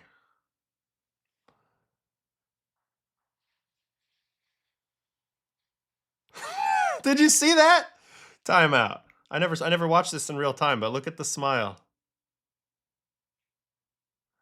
Stays alive and then gets a hit, and then I'm pretty sure he asks for the ball here. Yeah, I know. The 2 home runs in the postseason were George Springer and Kyle Tucker. Show Machado at first. Show Machado at first. They don't show him asking for the ball, but that was the only hit he ever got off me. So I remember he was fired up, and I was annoyed, but that's how it goes. And then I remember, this is funny, too, now that we're here. Watch me strike him out, Xander out, with like a huge slider, and then he looks at me like, what the hell was that? And so we're having a little fun out there. All right, we're going to rack it up for a day. For the day. We'll be back on Wednesday with more stuff. I thought that was fun. So thanks for hanging with me today. Yeah, I would have signed it, of course. I'll sign any of it. It's all good. It's funny. And not to brag, but I've never given up a home run. Well, I don't plan on giving up any more, so that's good. All right. I will keep doing more stuff, and I'll see you on Wednesday. Thanks for hanging. Thanks to DJ for coming on. Thanks to everybody. And Wednesday, hopefully, we'll have more transactions to break down. We'll see what the theme will be and what we'll go with. Great job making the quiz. Thanks to Maya. Thanks for everybody that helped out in the Discord. And I'll see you guys on Wednesday. Hope you guys had fun hanging with me. Stay warm if you're in the Northeast. Don't slip on any ice. Watch out for that black ice. And have a good day. See you on Wednesday. All right. Peace out.